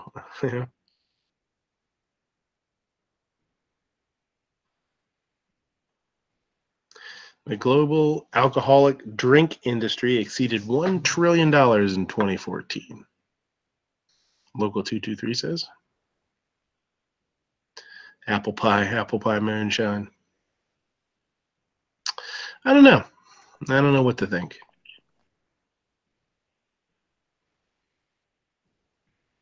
I know Gary agrees with Patriot. Yeah, he has to now. Yeah, He's in the pocket of Big Patriot. definitely. No, he doesn't still hate blind people like he did the other night. I never said I hated blind people. Patriot was telling everybody you hated blind people is all No, I know. I have to no. believe Patriot. No, he just said he hated Patriot, not blind people. He said he hated Patriot. Patriots. Plural. As in the football team is what I was referring to. Got some space on the panel if anybody wants to jump in. G threw a link down there. What's that link? Oh, it's consumption. See if this totally screws my computer up here. Total alcohol. Oh, Patriot's back. Oh, I'm back. You're lucky, kids. You're lucky, kids. He took off because you were mean to him, and now he's back. So you're lucky. I was gonna say I thought maybe I made him mad talking about him, but then I realized it was Patriot. He drops out every 5 seconds, anyways. Yeah, generally. Something about Midnight's chats, and I don't know. It's probably Gary stepping on the internet, squeezing it off. Sounds like to me Patriot might be wound up. We may have to upgrade him. You might have to watch it. I get wound up once in a while, but normally it's about placing the blame on families and the lack of. Or Squib not writing letters. Well, that's, Squib, he's... Speaking of charity, I got to help him out when I can. That link that G put out is for alcohol consumption per capita. This was in 2010. We're towards the lower end of that. Oh no, wait, no, we're right. No, we're pretty right in the middle of it there. Upper middle, 7.5 to 9.9. Is that liters per person per year? Is that what that is? I'm having a hard time reading that. I suck at reading stuff. G said USA is, there we go, made a little bigger, is 48 out of 200. When you start looking at like, holy smokes, what was that, Russia in black? Greater than 12.5. That's a lot compared to some of the other ones. Does that include like France, where it's it's their, here goes that word again, culture that they drink wine because their water is so horrendous? I mean, a lot of the European countries, is that? Yeah, the European countries. Okay, so yeah, North America. Yeah, North America for the most part is. Except for Canada. Canada's on the upper end. So it's a scale of 1 to 6. So we are basically like 4. Canada is 5. Russia is 6. France, Spain, Portugal is all 5 out of 6, basically, if you want to look at it this way. A lot of the African countries, the northern African countries, well, actually, most of the African countries are, you know, 1s, 2s, 3s. There are a couple of higher ones in there, but just sporadic. Australia's 5. Australia's up there. They're drinkers. Most of South America is upper middle, just kind of like we are. There's a couple that aren't available. I'd be interested to see. They put America, you know, the United States with Alaska as the same. I'd be interested to see if Alaska is higher than the continental U.S. I would be, you know, because it's up there so far. They probably do more because of all those St. Bernards with those little barrels of liquor on them. That's true. Was that brandy, right? Yeah, isn't that, or is that the Alps? That's yeah, that's supposed to be the Swiss Alps, I think, with the little brandy, the brandy dogs. But that's St. Bernardist of you to say that. Well, that's actually a myth. They didn't really carry liquor around it. Well, they probably should. Why not? Snob's wife says I don't drink, but sometimes I really want to, especially the day that I married Snob. I have some very unkind words to say, but I'm going to keep them to myself. I don't want to start stuff. I threw that last part in myself. Okay. She said, I've been shit-faced since the day we got married. It's the only way I can stand that guy. Pretty much. Well, I still even drink, so I'm confused. Maybe you just don't know. Maybe she's just been keeping herself at that level there for all these years. Armament Axis says a lot of countries drink beer or wine because it's sterile, unlike their water. You can't drink the water. Yeah. It's like going to a country and only being able to drink like bottled soda. All those drunken Eskimos, Jorge. General Relativity says, I do know that state legalization of marijuana in Michigan, I would say Missouri. Michigan is bizarre. Half the houses I deal with every night smell of weed, and for new smokers, it's no big deal. But a lot of people still trying to hide it like it's illegal. Very strange. Yeah, there's a lot of places too that have they've turned it into like a fine rather than any kind of criminal thing. If you get caught with it, there's just like a $50 fine or $100 fine, and it escalates up. But I don't think it ever gets more than that. Well, a couple of years ago in Oklahoma, we turned meth into misdemeanor meth. Basically, that's what all law enforcement calls misdemeanor meth. It's just a ticket, unless it's a whole lot. Yeah, in some places you can get up to a $600 ticket for that. And if you get more than one offense, like your second or third offense, you could still face actual jail time. So it's not like you can just, they throw your weed on the ground, write you a ticket, and send you on your way each time. Sarge, you still with us? What's it down there with you? As far as which aspect of that? I mean, is it what happens? You catch somebody with with weed on them. Is it a crime, or is it like a fine, or what is it, misdemeanor? Or It depends how much. It can be as simple as stomping it on the ground and squishing it into the dirt. If it's not as much about the penalty as it is correcting behavior. What is going to do it? Is it a very minor amount and you squish it into the ground? Is it enough to write them a ticket? If it's a lot, they're going to be arrested. So that's a wide variety of things can happen.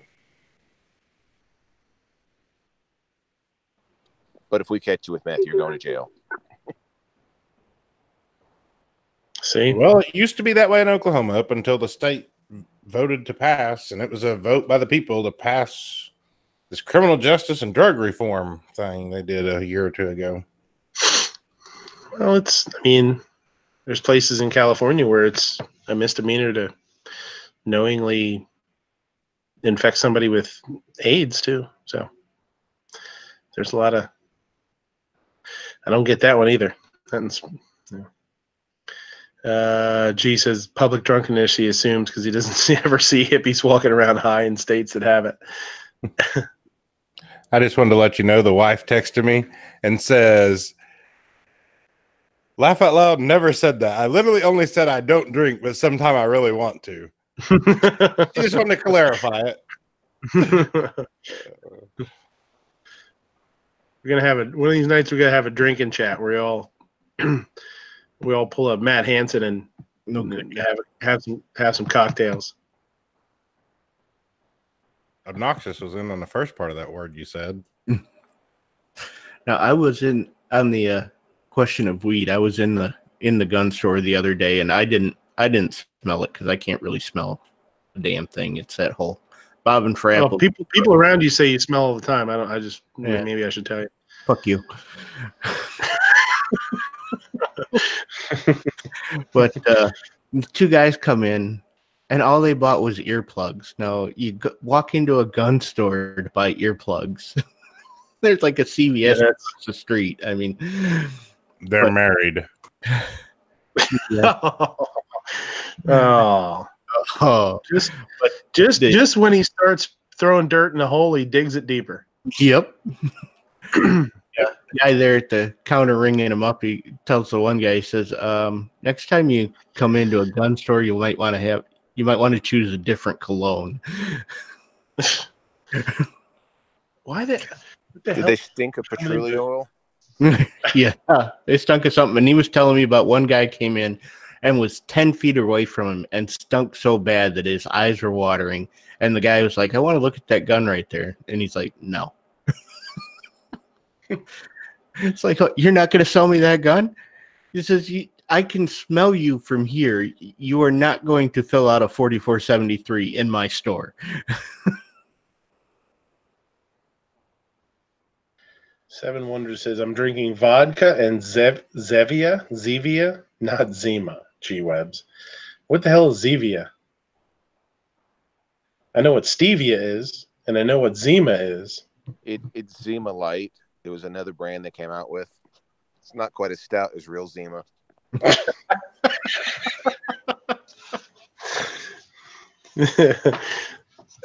Pink. Yeah, it's pink. G-Web's down and just says hashtag it's Zima. Zevia. Zima Light. So Zima is malt liquor with like citrus flavor in it. And you want to have a light, I think it was like 5% alcohol or something. So what can you make? How can you make that lighter? Just drink Sprite, I guess. It's perfect for Shirley Temples. What I'm seeing here. General Relatively down in the Gun Channel chat said Stout Zima, first time said ever. From what I'm seeing here is Zevia is a soft drink brand that is sweetened with stevia, and they have Mountain Zevia, Dr. Zevia. Is this like the Sam's Choice? Do they have Coca Zevia and Pepsi Zevia? And yeah, that's G made a visit over the Gun Channel's chat or the YouTube chat just to say Zima is the 9mm of wine coolers. The wife says you're bringing back my youth. Yeah, I know. We used to get a hold of Zima too back in the day. And in the early 90s in Memphis, they would take it and they would pour like half of it out and put something else in it, like, I don't know, something with color. I never drank it, but I'll tell you what, kids in Memphis loved it. I had somebody do that too, and I can't remember. Oh, you know what it was? It was Sham. Does anybody know what Chambord is? They must have got it out of their mom's liquor cabinet or something. Who the hell knows? It's like a blackberry or black currant. I think it's I think Chambord's a black currant, and you see it. There's a drink with champagne, and you put a tiny bit of Chambord in there. It's called a Kier, K-I-R. Sorry, and they were putting it in Zima. That was pretty good actually. Tasted like a black cherry Jolly, like a black cherry Sprite or something. Jeez. Let's see, if I'm going to go back to my youth, it's going to be Bartles and James. Jeez. Those fucking They're guys. Sun Country cheerleaders of. Yeah. If Gary goes back to his youth, it'll be Prohibition. it'd be mead. Mead. Gary used to get a hold of his old man's mead back in the day. I don't think so. My dad drank scotch, I'll have you know. It was 1 year old because that's all the older it could get.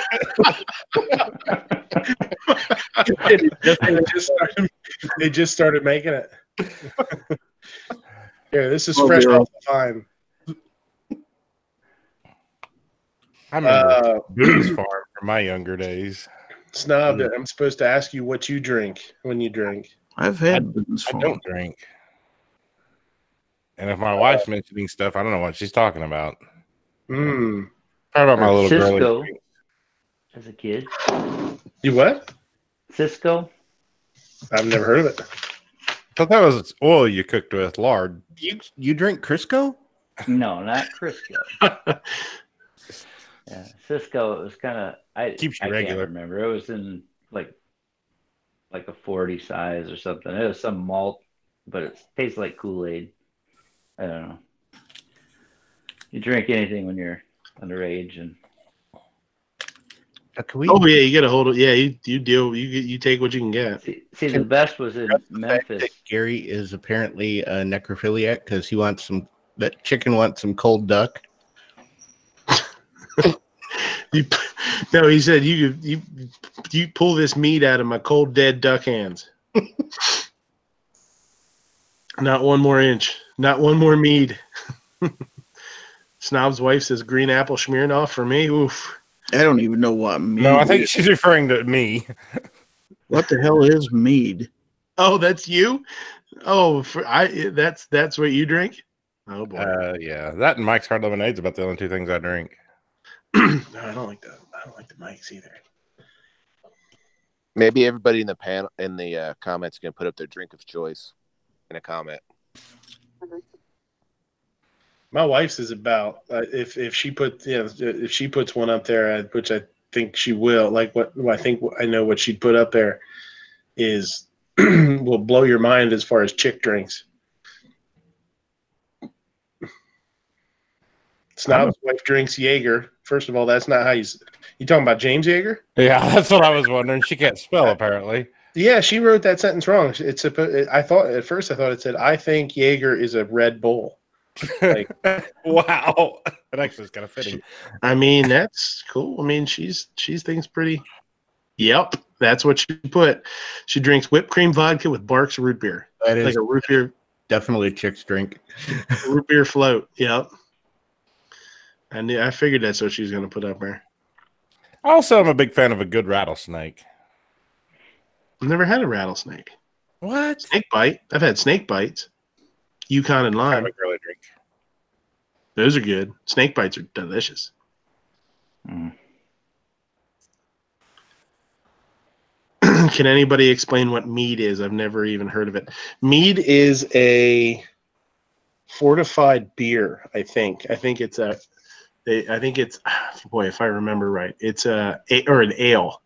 It's a fortified ale where they take a brewed ale, and then I think it gets some kind of liquor in it. Usually mix like honey and water. Oh, is that what it is? It's a honey. Is it a honey? Yeah. That's what they use. I think. Yeah, that's what they use instead of sugar. They use honey in it. That's right. Yeah. Some of them are really thick and dark. Oh, listen to my wife Night Strike out there. I invented it. It blew up online. Now every martini bar makes it. She invented it. She invented it on the internet that Night Strike invented. Yeah. You know, I don't know if everybody's thanked Night Strike today, but yeah, G-Web says meat is honey. There you go. The good news is we all have someone to blame for a Yankee now. because Night Strike discovered Yankee. You know, I like to bitch about Yankee too, but most of the time I agree with Yankee. I go along with a lot of the stuff that Yankee says. I think the cop chat was a little. I don't get why he's pushing that so much with the with the cop thing. I'm not sure why he's so wound up about that. Maybe Yankee's the wound up some bitch of the week. I was gonna say you get Sarge to unmute as soon as you say you agree with Yankee. No, he just wants to be controversial. Yankee does. That's all it is. Yeah, I think he got pulled over last week. I get what he's saying, and I don't think anybody should blindly follow anything, right? The one thing that irritated me, and I've heard it a few times since then, and I heard it again tonight, is they ask about the red flag laws and will anyone enforce them? What you need to worry about is getting rid of bad laws. That's where the focus needs to be instead of, well, will you do this in theory? Well, first of all, we don't have that here. And second of all, if it's a lawful order and we have conferred with our attorney and the attorney says that, yes, you need to go ahead and do this, well, then we will do that because it will blow over. You know, people have had a career before the red flag laws. Once there will be injunctions filed, there will be lawsuits filed, and they will go their way, and we will have careers after that. I've heard it tonight about the red flag laws. So, yeah, that's one of the things that irritated me about his chat. He was just trying to hang people up because he wanted to draw ratings and have a controversy. Well, I mean, it's like I said, to some extent, I kind of understand some of his logic where, just because you're a police officer doesn't mean you deserve that you should be thought of as above the law, or that you're some sort of that you're a better person, that you're more moral. That's not true. I mean, there's people in all walks of life that are just dirtbags, and it's like that with cops. It's like that with everybody. Firefighters and cooks, and I don't get why he had to go to the extremes that he did, and to try and prove that point. That's what I didn't get. You want to come on and say, hey, this, there's cops out there that are assholes. There's cops out there that are bad people. They do this, they do that. Like, I don't think anybody would disagree with that. But I don't think showing support for somebody that Moose says chefs are the worst. Yeah, some of them. I don't think showing support for a group as a whole is wrong. My biggest problem with that whole chat was just the people in the YouTube chat. It was bad. It was annoying. Yeah. Yeah, they were off the chain. I just ignored them. I argued for a while and finally just gave up, left. I was like, I'm done with this. I wasn't listening. I wasn't really in the chat much. I was listening to it, but I wasn't paying attention to the chat a whole lot. Yeah, it was frustrating. Moose says, "Ooh, I got the stink eye." You should see a doctor about that. That's not okay. If you got stink eye, you can go have that taken care of. And Two Live Move, if your nuggets are cold, you can just slip a Crown Royal bag on there. I've got one somewhere. You had one on your gun. Now it's probably out in the farm, out in the field somewhere, huh? On a cow. You got to keep your bulls in good shape. I don't ever put them on a cow. I mean, my God, have to be a big bag. G says YouTube comments always suck butts. Yeah, they do a lot of times. I mean, there's some great, there's some good conversations in the chats a lot of times. I can't say that it's all garbage, but it's the same old. You get somebody that, has no real reference and no real reason to be talking about anything, and they want to make their opinion heard. Snob's wife says you use his for that. That's what you use. Yeah. Well, to keep myself warm. Well, you don't want to be. I mean, yeah, when you're Porky Piggin, if you don't want the googly bits all getting cold, then you just slip your old Crown Royal bag on there and cinch it up. You're good. I'll send you a picture later. If the bag's No, I'm good. got that string on it, you can tie it on. That's what I mean. You got to cinch that thing up. You look like the Red Hot Chili Peppers back in the day.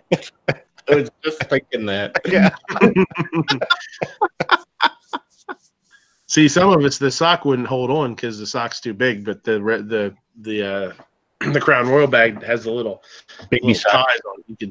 You could tie baby socks. You get the ones with the little footies on the little rubber footies on the bottom. So you can get different size socks. That's true. Our son was a month early. I had to get one of his socks from when he was born, the little tiny ones. No. Yes, Yankee. Oh well. Yankee does a lot of good. I just think he was a little, I don't know.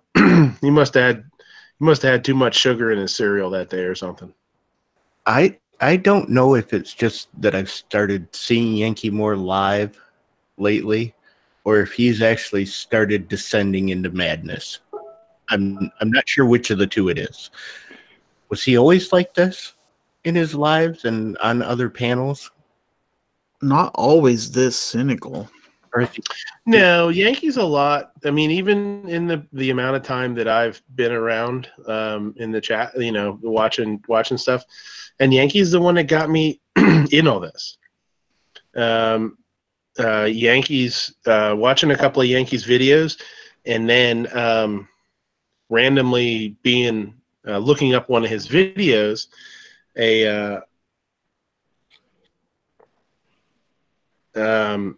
and seeing the little red live thing. I clicked on it, and he was having a live chat. That's how I got involved in all this. So, I mean, there's always, a little bit of me that, owes this to Yankee. So, let's see what's going on out here. Chefs are the worst, firefighters. I haven't been reading the chat all that much. I'm just trying to scroll through. Sorry. Armin says, sorry, Sarge, I love you, bro, but if I was law enforcement, I could not enforce unlawful laws. I don't care what my career is. That's a tough thing to say. See, that's the problem that I keep hearing that. It's red flag laws are not unlawful laws. Let's be realistic. In Maryland, we got a red flag law. It's the law. Whether it's unconstitutional or whether it's not, the state passed it, so it's the law. So, a cop, whether you like it or not, cops are going to do what they're ordered to do under the law. So, for like Sarge, if Sarge is captain, I don't know the ranks. If Sarge is captain says, "Hey, we have a warrant from a judge to go to this house," of course he's going to do it because it's the law. If you don't like it, change the laws.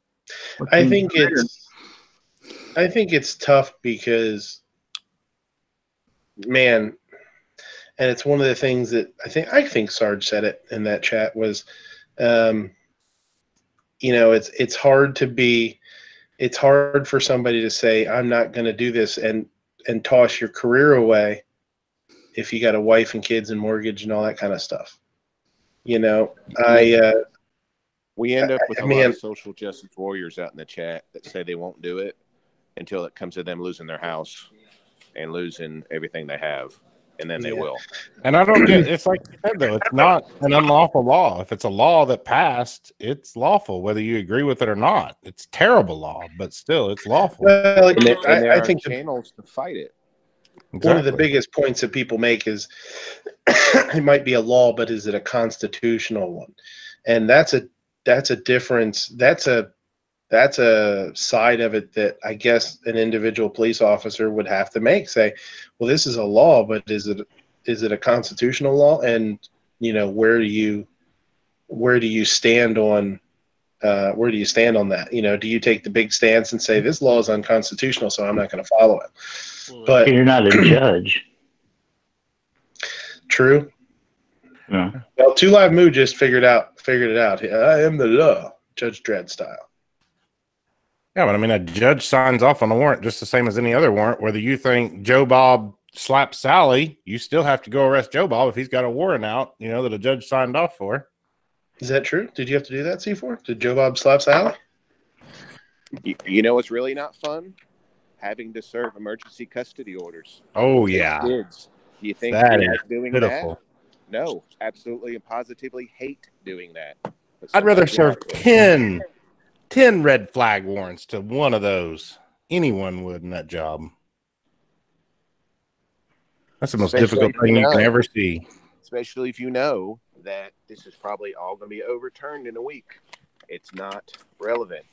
Everything has their time and a place, and there's ways to handle things and to handle it at a street level. Like we're going to have some martyr that's going to take one for the team and say, oh, I'm not going to do this because it's unjust. That's not reality. There are ways to take care of that. There are lawsuits to file, injunctions to file. It can be dealt with. It's not going to be dealt with on the street level. You have to get rid of bad laws, not the people that enforce them. And what people don't realize is if you don't serve it just because you quit, don't mean the next 10 officers in line are going to go do it. It's going to happen. I think that's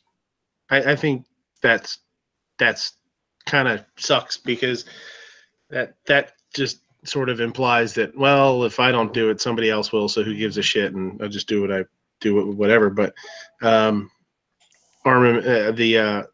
think there's I don't know the answer. And G down there says each sworn officer or oath taker takes the responsibility to not obey illegal orders.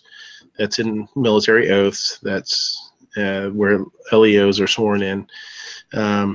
Armament says, yes, follow us if you want to keep making money. Really? Sell out? I'll tell you what, I can't put myself in that spot. I'm not anything. I'm just a cook, right? But I'll tell you what, if you're living paycheck to paycheck and you come to that, you have somebody tell you got to do this, and I don't know, man. I'm glad I'm not in that spot for sure. Do I walk away from my job today and possibly not have a paycheck for however long? Can you sustain yourself without a paycheck? If you can, then I applaud you for standing by your morals. But if you don't, you could also maybe kind of, you can serve that order if you feel like that's your only instance, the only chance you have or the only option you have. But you can also still fight against those laws and tell people, this is wrong. I shouldn't have to do this, right? I mean, you could. There's a difference with rejecting, or saying you're not going to do an unlawful order, because an unlawful order could be anything that isn't written. A law is a law, not a like.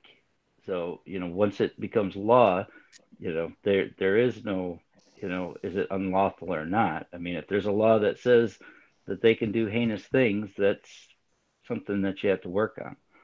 But it's not the same as just saying, well, that's unlawful. Well, I mean, I guess you can, morally step down or something, but and another that's thing, what sucks about them passing bad laws. Another thing, go ahead. And G says you don't do things that are immoral or illegal because you need money. Sure you do. I'll play devil's advocate on that one. There's people that do it all the time. I won't even play devil's advocate on that. I'll put your morals right out on the table. If you work for Walmart, how far up Walmart's executive board are you going to go before you find somebody who's immoral that's got to do with you getting paid?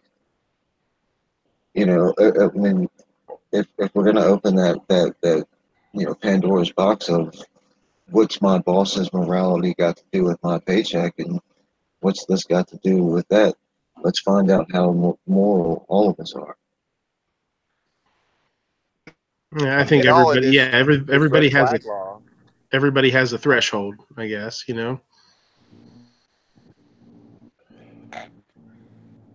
I was just saying, I got one little thing to throw in there, and a lot of it goes into do with whether you serve it and agree with it or not. If you're law enforcement, whatever, there's different ways of going about handling situations like that too.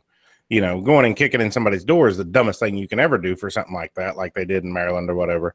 But you go, you know, and you handle it differently. You talk to the people, say, hey, I don't agree with this. This is stupid. Get you a lawyer, whatever, you know, but this is what I have to do. You know, I'm sorry, you know.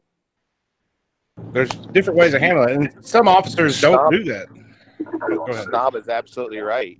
You can help them while you do this. You can treat them respectfully, and you can give them some advice and try to help them. I've seen officers that think they're God and walk in there and just treat people like dirt. But you get it's a lot simpler to deal with people when you treat them good. It really is. Yeah. What do they say? You get more with sugar than or honey than vinegar or whatever. Yeah.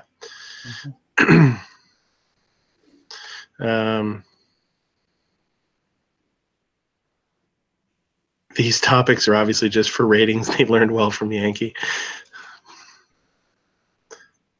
Geez, give me a hard time.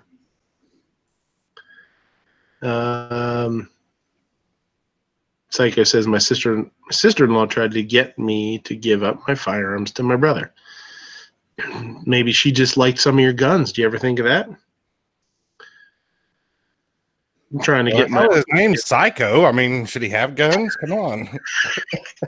It doesn't help you out any. You better hope they never get that social media check thing for you guys. I'm like, oh, what's your social media account? Psycho. Oh shit. Oh, okay. You're going on a list.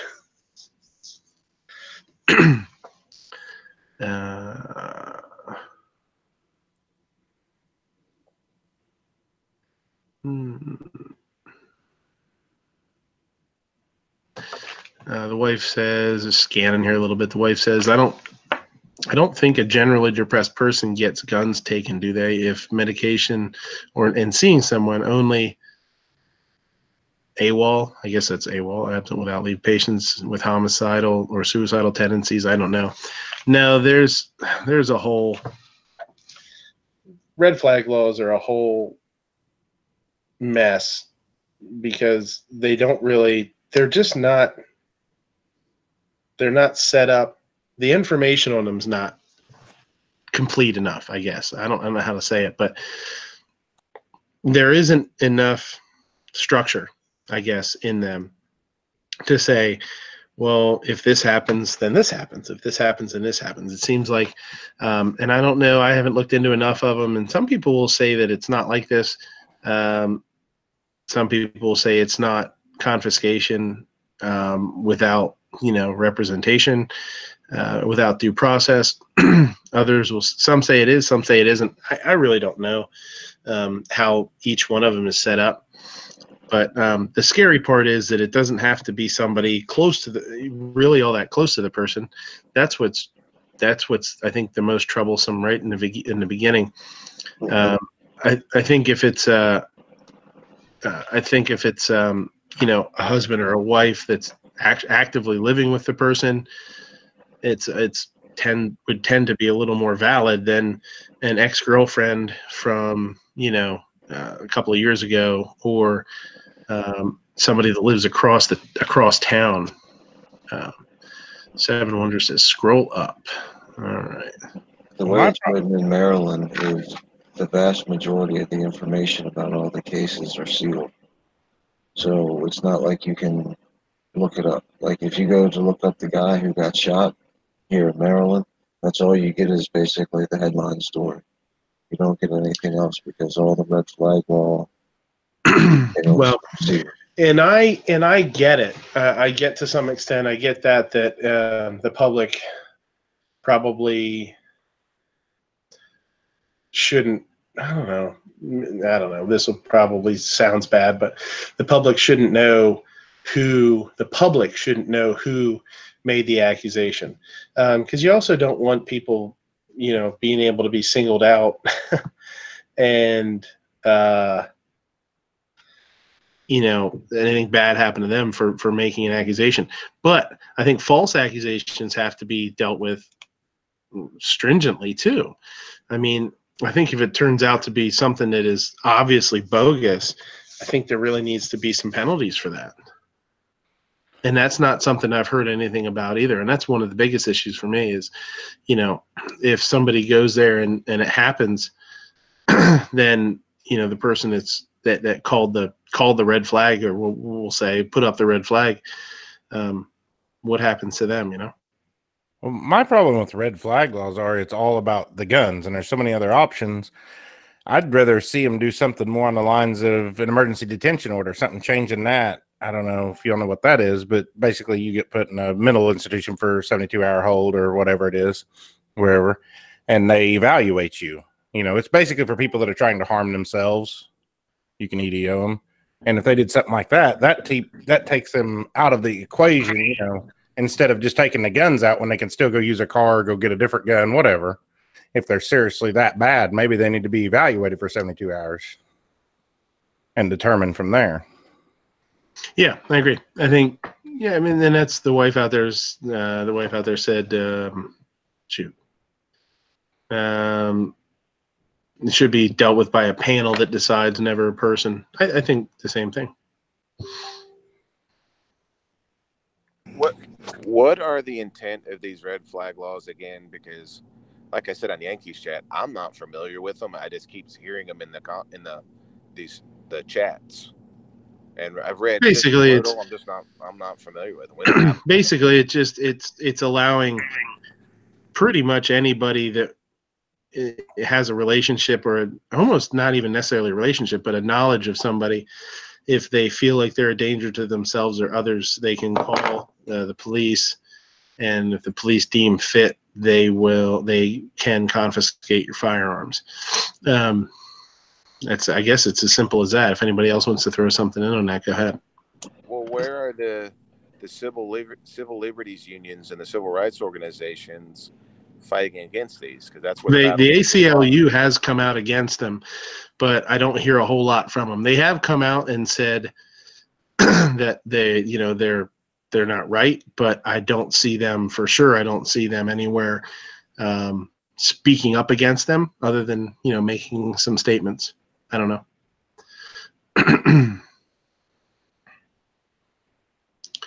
No, Clover has talked a couple of times that he's looked into some of them, and it's not as sorry,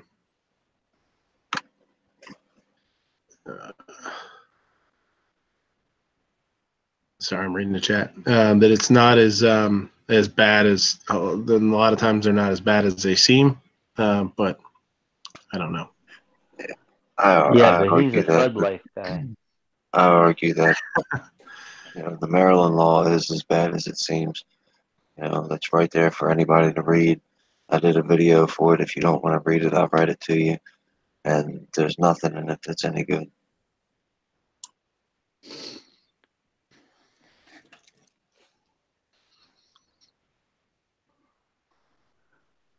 Yeah, I agree with Gun Snob about, if it's really about safety and about helping the person, detaining the person versus, taking property. I think that obviously makes more sense, I think. I mean, if it actually makes sense. I mean, seizing somebody. None of it makes sense. I'm just saying. Yeah, none of it makes sense. I just want the guns taken out of the equation of it, because there's so many other ways. If somebody's having an issue and they're threatening somebody, or whatever the prerequisite is to flag somebody, taking them and having them observed, and give them their cool down period. Isn't that what the I don't know if I got the right name or not, but is it like the Baker Act? Is it the Bakerman Act or the Beaker Act, something like that, where you can take somebody off the street and put them into a mental evaluation without their consent?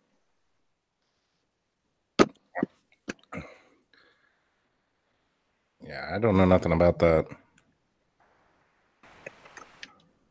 I mean, I know here, if you're considered to be a harm to yourself, you can be EDO'd, and basically a doctor and a judge has to sign off for it on it.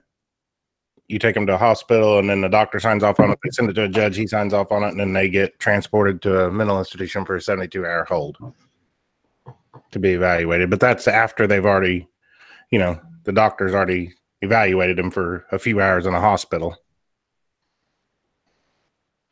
But that's usually just harming themselves, is how that works right now. It seems like that would be easier to change than throwing a whole thing about confiscating, you know, property on somebody else's. I mean, not that I'm agreeing with doing something like that, but you know, if I mean, it just seems like it made more sense if you took the person out of the situation, and you know, items aren't really relevant. Well, I'm not, you know, that's not what I'm saying. I'm not saying I agree at all with it. I'm just saying if they're so worried about this, that seems like a better way to me to go about it than the way they're going about it, because the way they're going about it is simply just trying to, you know, blame it on the guns. And also, if a person is really that bad and they just take the firearms, the people are left at home, you know, so if it doesn't really help a situation anyways, I don't think.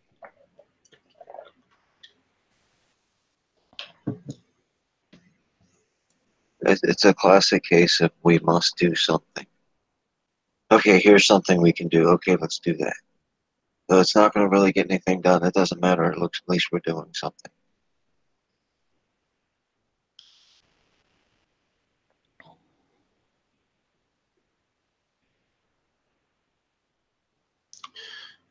Armament and Axis says, here's a good question for the panel.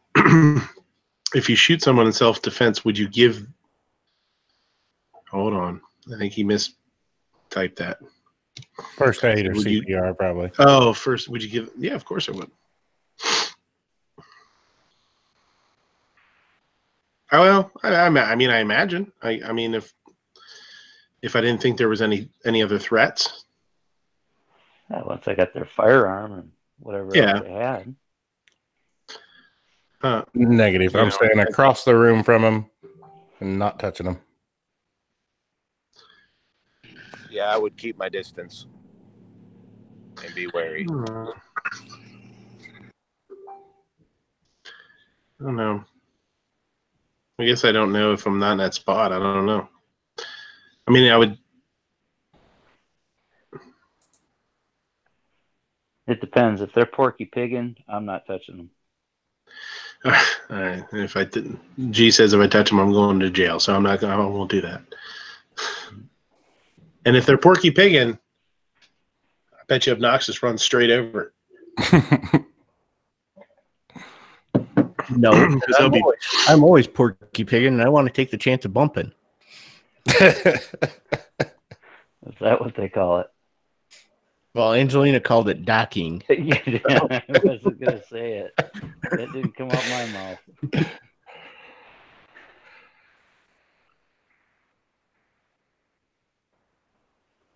If I had shot somebody, the only way I am going to even think about rendering any kind of aid is if I am absolutely sure that they're no longer a threat. And if I'm absolutely sure that they're no longer a threat, there's no aid that I'm going to be able to render that is going to help them. Ooh, catch 20. Pretty good way to put it.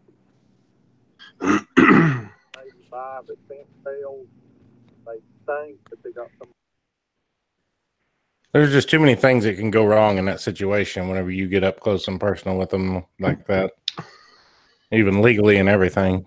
I guess it depends if you're by yourself or not, too. I don't know.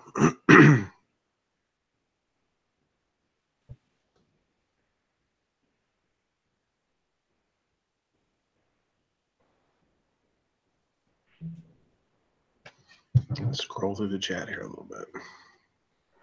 Well, we are way past.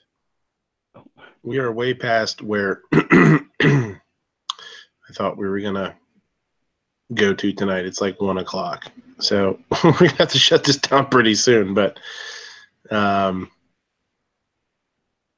Seven Wonders G says, "Oh my God." Seven Wonders says, "Sees comment." Have you ever had a psycho girl grab a hammer or a wrench and say, "I'm going to beat the crap out of myself," and call 911 and say you did it? Happened to me. No, I've never had that happen. Just make sure you pull your phone out and start recording. Yeah. You know what's really crazy? With the amount of stuff that your phone hears when you're not using it, just having it in your pocket or just having it on the table, it's pretty common nowadays for, I mean, you to pull up your phone and there's an advertisement for something that you were just talking about, right? Like your phone's listening pretty much 24/7. I wonder how long it's going to be until somebody somehow that phone's going to be able to be used as evidence in a crime. Just for being on you, it heard you premeditate something. Or on the other side of it, something like Seven Wonders is talking about, like, at what point in time are they going to be able to go back and say, "No, here's what your phone heard you say this, sorry." It's already an invasion to some extent with what it hears all the time anyway. The Amazon Echo Warsaw's talking about, yeah, people put that shit all over their house too. Shit's going to be talking to each other pretty soon. Your Echo's talking to your iPhone's talking to your smart TV.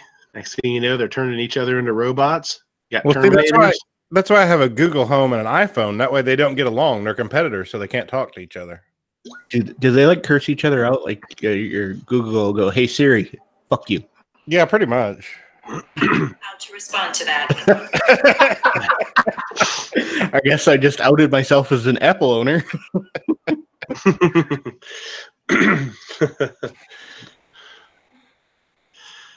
I'm waiting for your phone to put your pants back on, you porky pig and son bitch.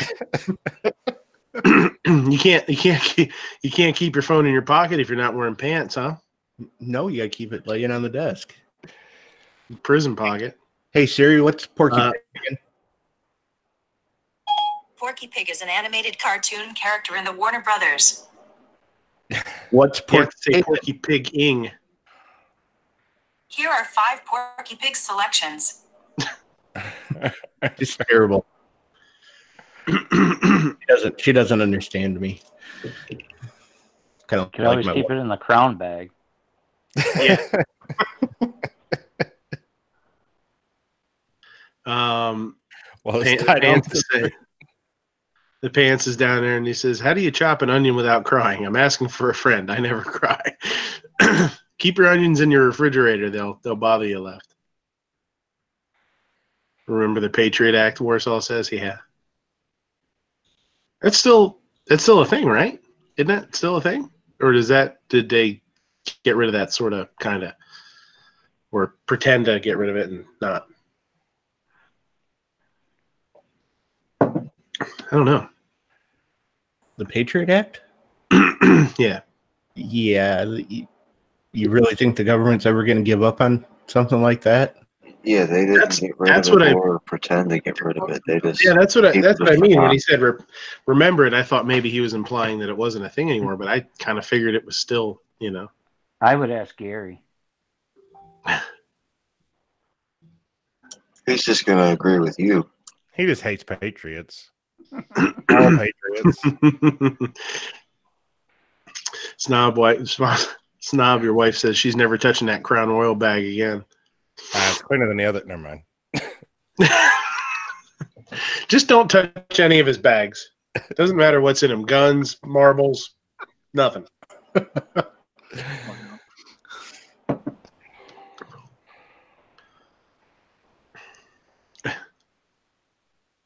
They are illegally spying on us. No shit.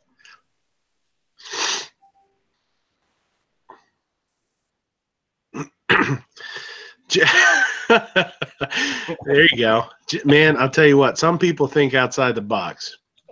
Said, how do you get cut up onions without them crying? And G said, go to Taco Bell, order a 99-cent taco, extra onions, no meat, no cheese, no lettuce, no tomato, no shell. There you go.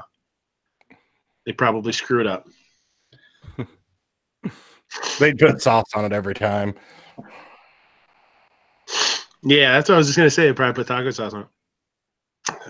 The wife says, you guys laugh, but I've cut clothes off of a few patients with a sock on it. I still don't understand. Well, I mean, if you're going to go and do some dumb shit and end up in the hospital, maybe you want a little extra protection. Maybe it's cold. Exactly. Yeah. You don't want any shrinkage where the nurse has to cut your clothes off. Yeah, that's right. Mm-hmm.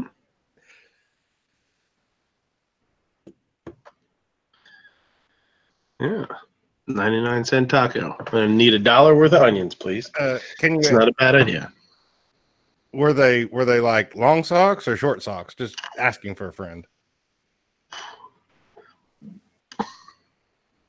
Tube sock. Tube sock. Good for you.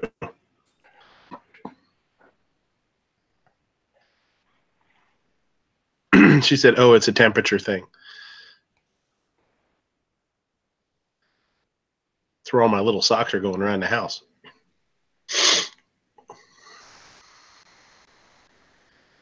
Keep my son's little socks. It's cold outside, man. It was like 14 degrees the other day. You need to put a sock on. I'm actually going to wonder why there's an odd number of socks in the washer. Yeah, why is there 3 socks? Why is there 2 big socks and 1 little one? Oh, you know. It's cold outside. I had to shovel.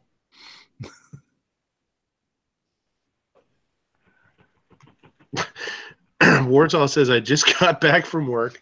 I took a shower and had a towel on my waist, but the window was closed, but the blinds were open, and a damn drone was spying on me, and I gave it the finger. What the fuck? Give him the bird. You gave that drone the bird. There was a video not a couple of years ago of a guy came outside with a 12 gauge and blew a drone out of the sky. It was above his yard. See, and this right here is why you need a shower gun. That's right. You need a shotty and a shower. A shower shotty. There you go.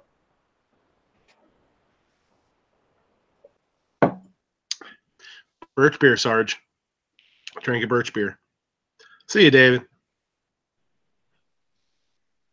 Yeah, I'm going to take off too there, pal. Thanks for the invite. Yeah, I think we're going to shut it down here. I'll tell you what. Let's say some good nights. I can still get a couple hours of sleep. Tomorrow's going to suck. Pedro, you want to go first since you want to get out of here? Oh, sure. Thanks for the invite. You can find me all over the place, the blind guy. I'm trying to come up with a new project, and I spoke with Ghost Friday about some stuff, and I think it's going to work out. So I guess look for that, and make sure you check out gear websites, and I'll an anchor. Appreciate it. Mm-hmm. Absolutely. Gizwa. Yo. The Chickenman. The Feathered Man. George's dad. Hey, how come George Grayson Cat doesn't have an Instagram account? I never created one yet. Should I? I mean, he's got tomorrow. on Facebook. Might as well. I mean, he doesn't take a lot of pictures, but I bet you my wife would follow George Grayson Cat on Instagram.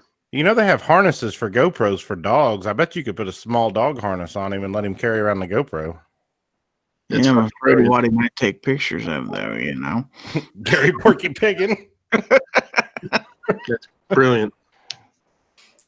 Well, I'll have to work on that midnight. Just make sure if he's running around with the GoPro that he has his little sock on. You know what I mean? You don't want him getting cold. Okay. Anyway, thanks for the invite. Check out my website, gizzardgary.com. Follow me on social media. Also, check out Foul Territory on Friday nights, 9 Eastern, 8 Central. Glad to have you there. Like, share, and subscribe to everyone on the panel, especially Midnight Range TM. Obnoxious. So you had a 37-second show last week. This week was 2 weeks, or this week was 2 hours ish. Next week is another short show. No, next week will be 3 weeks long. Oh, okay. It'll be the full 8 hours. I'm exponentially increasing. Pretty soon you will be the internet. I will be the internet, and it'll all be thanks to Night Strike. He'll discover you. He'll discover me. Oh God, I hope not. Nope, I believe this week's show is on Saturday again because I believe Sarge is working days this week, so he'll have his on Thursday. Oh shit. Yep. So. Yes, Saturday what? Saturday 11 it is? Yes, sir. All right. 11. So I'll be on Sarge on Thursday, and then I'll have my show on Saturday at 11. Mm-hmm. Very cool. Sarge? Yes, sir. What's up? Nothing. I appreciate the invite. I've been in and out tonight doing different things. Popped in when I could. I appreciate you humoring me with a topic that keeps coming up.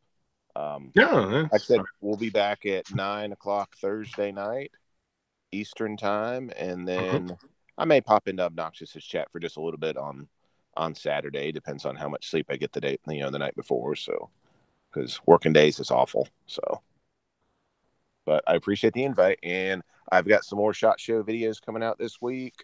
And me and my buddy, I've drug him out of retirement. I'll let you see on the video, and we filmed a pretty fun CZ Scorpion video where we're talking about the two different setups that we have. I've got to start editing that, but that was pretty fun. So I'm going to try to put out some more created content. Get back at it.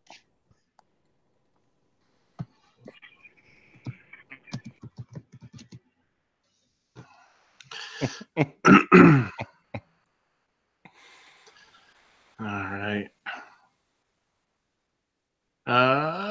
Snob, if your wife hasn't murdered you in the face yet, you want to say your piece? I suppose I'm still alive. Oh, shit, he's still here. I'm still in my office, so I'm safe. She doesn't dare venture outside. Are you locked in? Yeah, pretty much. Got 3 deadbolts locked on it. Yeah, thanks for having me. Enjoyed the show tonight. And I've been playing with, that's why I was late. I was playing with making some new holsters, doing some leather staining or whatever you call it, dyeing, and finishing the edges and all that on the hybrid holster. So I'm going to make a video about that in the next few days. So I'll have that coming out this week. Yeah, that's about it. Leather. What the hell are you doing to those cows out there, man? Yeah, you know. Oof. See, your wife says you haven't come in the house yet. For what? How many years? How many years has it been? Yeah.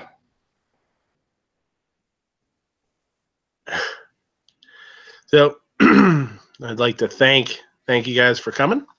It was about an hour and a half longer than it was supposed to be. That's okay. Check out Korean guy said Midnight Range has the best channel ever. Yeah, I don't know. I don't know what that was all about. I've seen some people do that where they've changed the font of their name. How do you do that? How the hell do you do that? And not that one. That one is in a different language. I'm sure different, but I've seen people do that in chats where they have a different font for their name. I have a guy on my shift that speaks in wingdings. Like chicken wings? No, he speaks in wingdings. You know that weird Microsoft font. So he does what with his wingding? He's hard to understand. He's got this East Carolina accent, and we're just like, "What are you saying?" A lot of times.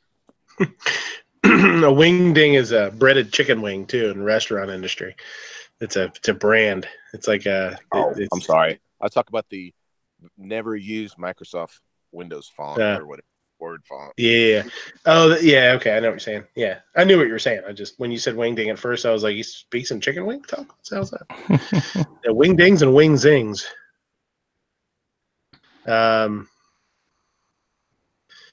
Two Live Moose says The Closer is the best late night show ever.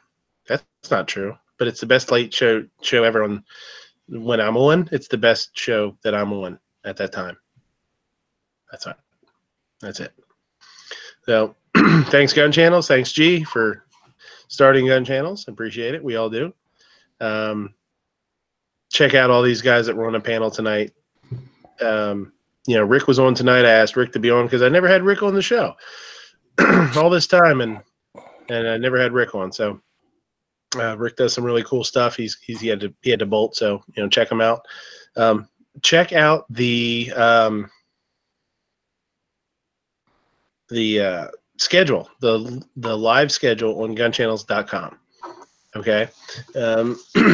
It'll tell you what's going on and when, but also if there's people out there, if there's some people on Gun Channels that are doing stuff, they just started it or they, or they do shows and they don't have it on there. Tell them to get their shows on there. It really helps.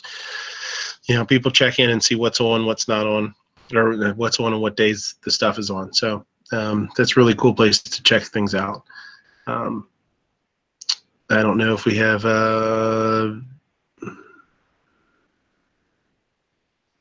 wife says, I like the controversial shows. It's always good to hear both sides and continue to critically think for the entirety of life. That's a well thought out statement. That's way too profound for this crew. Let me tell How about it? It hurt my brain almost fell out of my left ear just trying to read that thing. I'm gonna stop watching wrestling now. Yeah, wrestling chats. You gotta go listen to one of those wrestling chats to get yourself back in the right kind of brain function to watch a show. So thanks for coming. Thanks for watching. See you next week. If not before then. Thanks, guys. Give him the bird. Shall not pee in fridge. Snob, go. I don't have anything. Give me a snob. Porky Piggin. Porky Piggin. Yeah.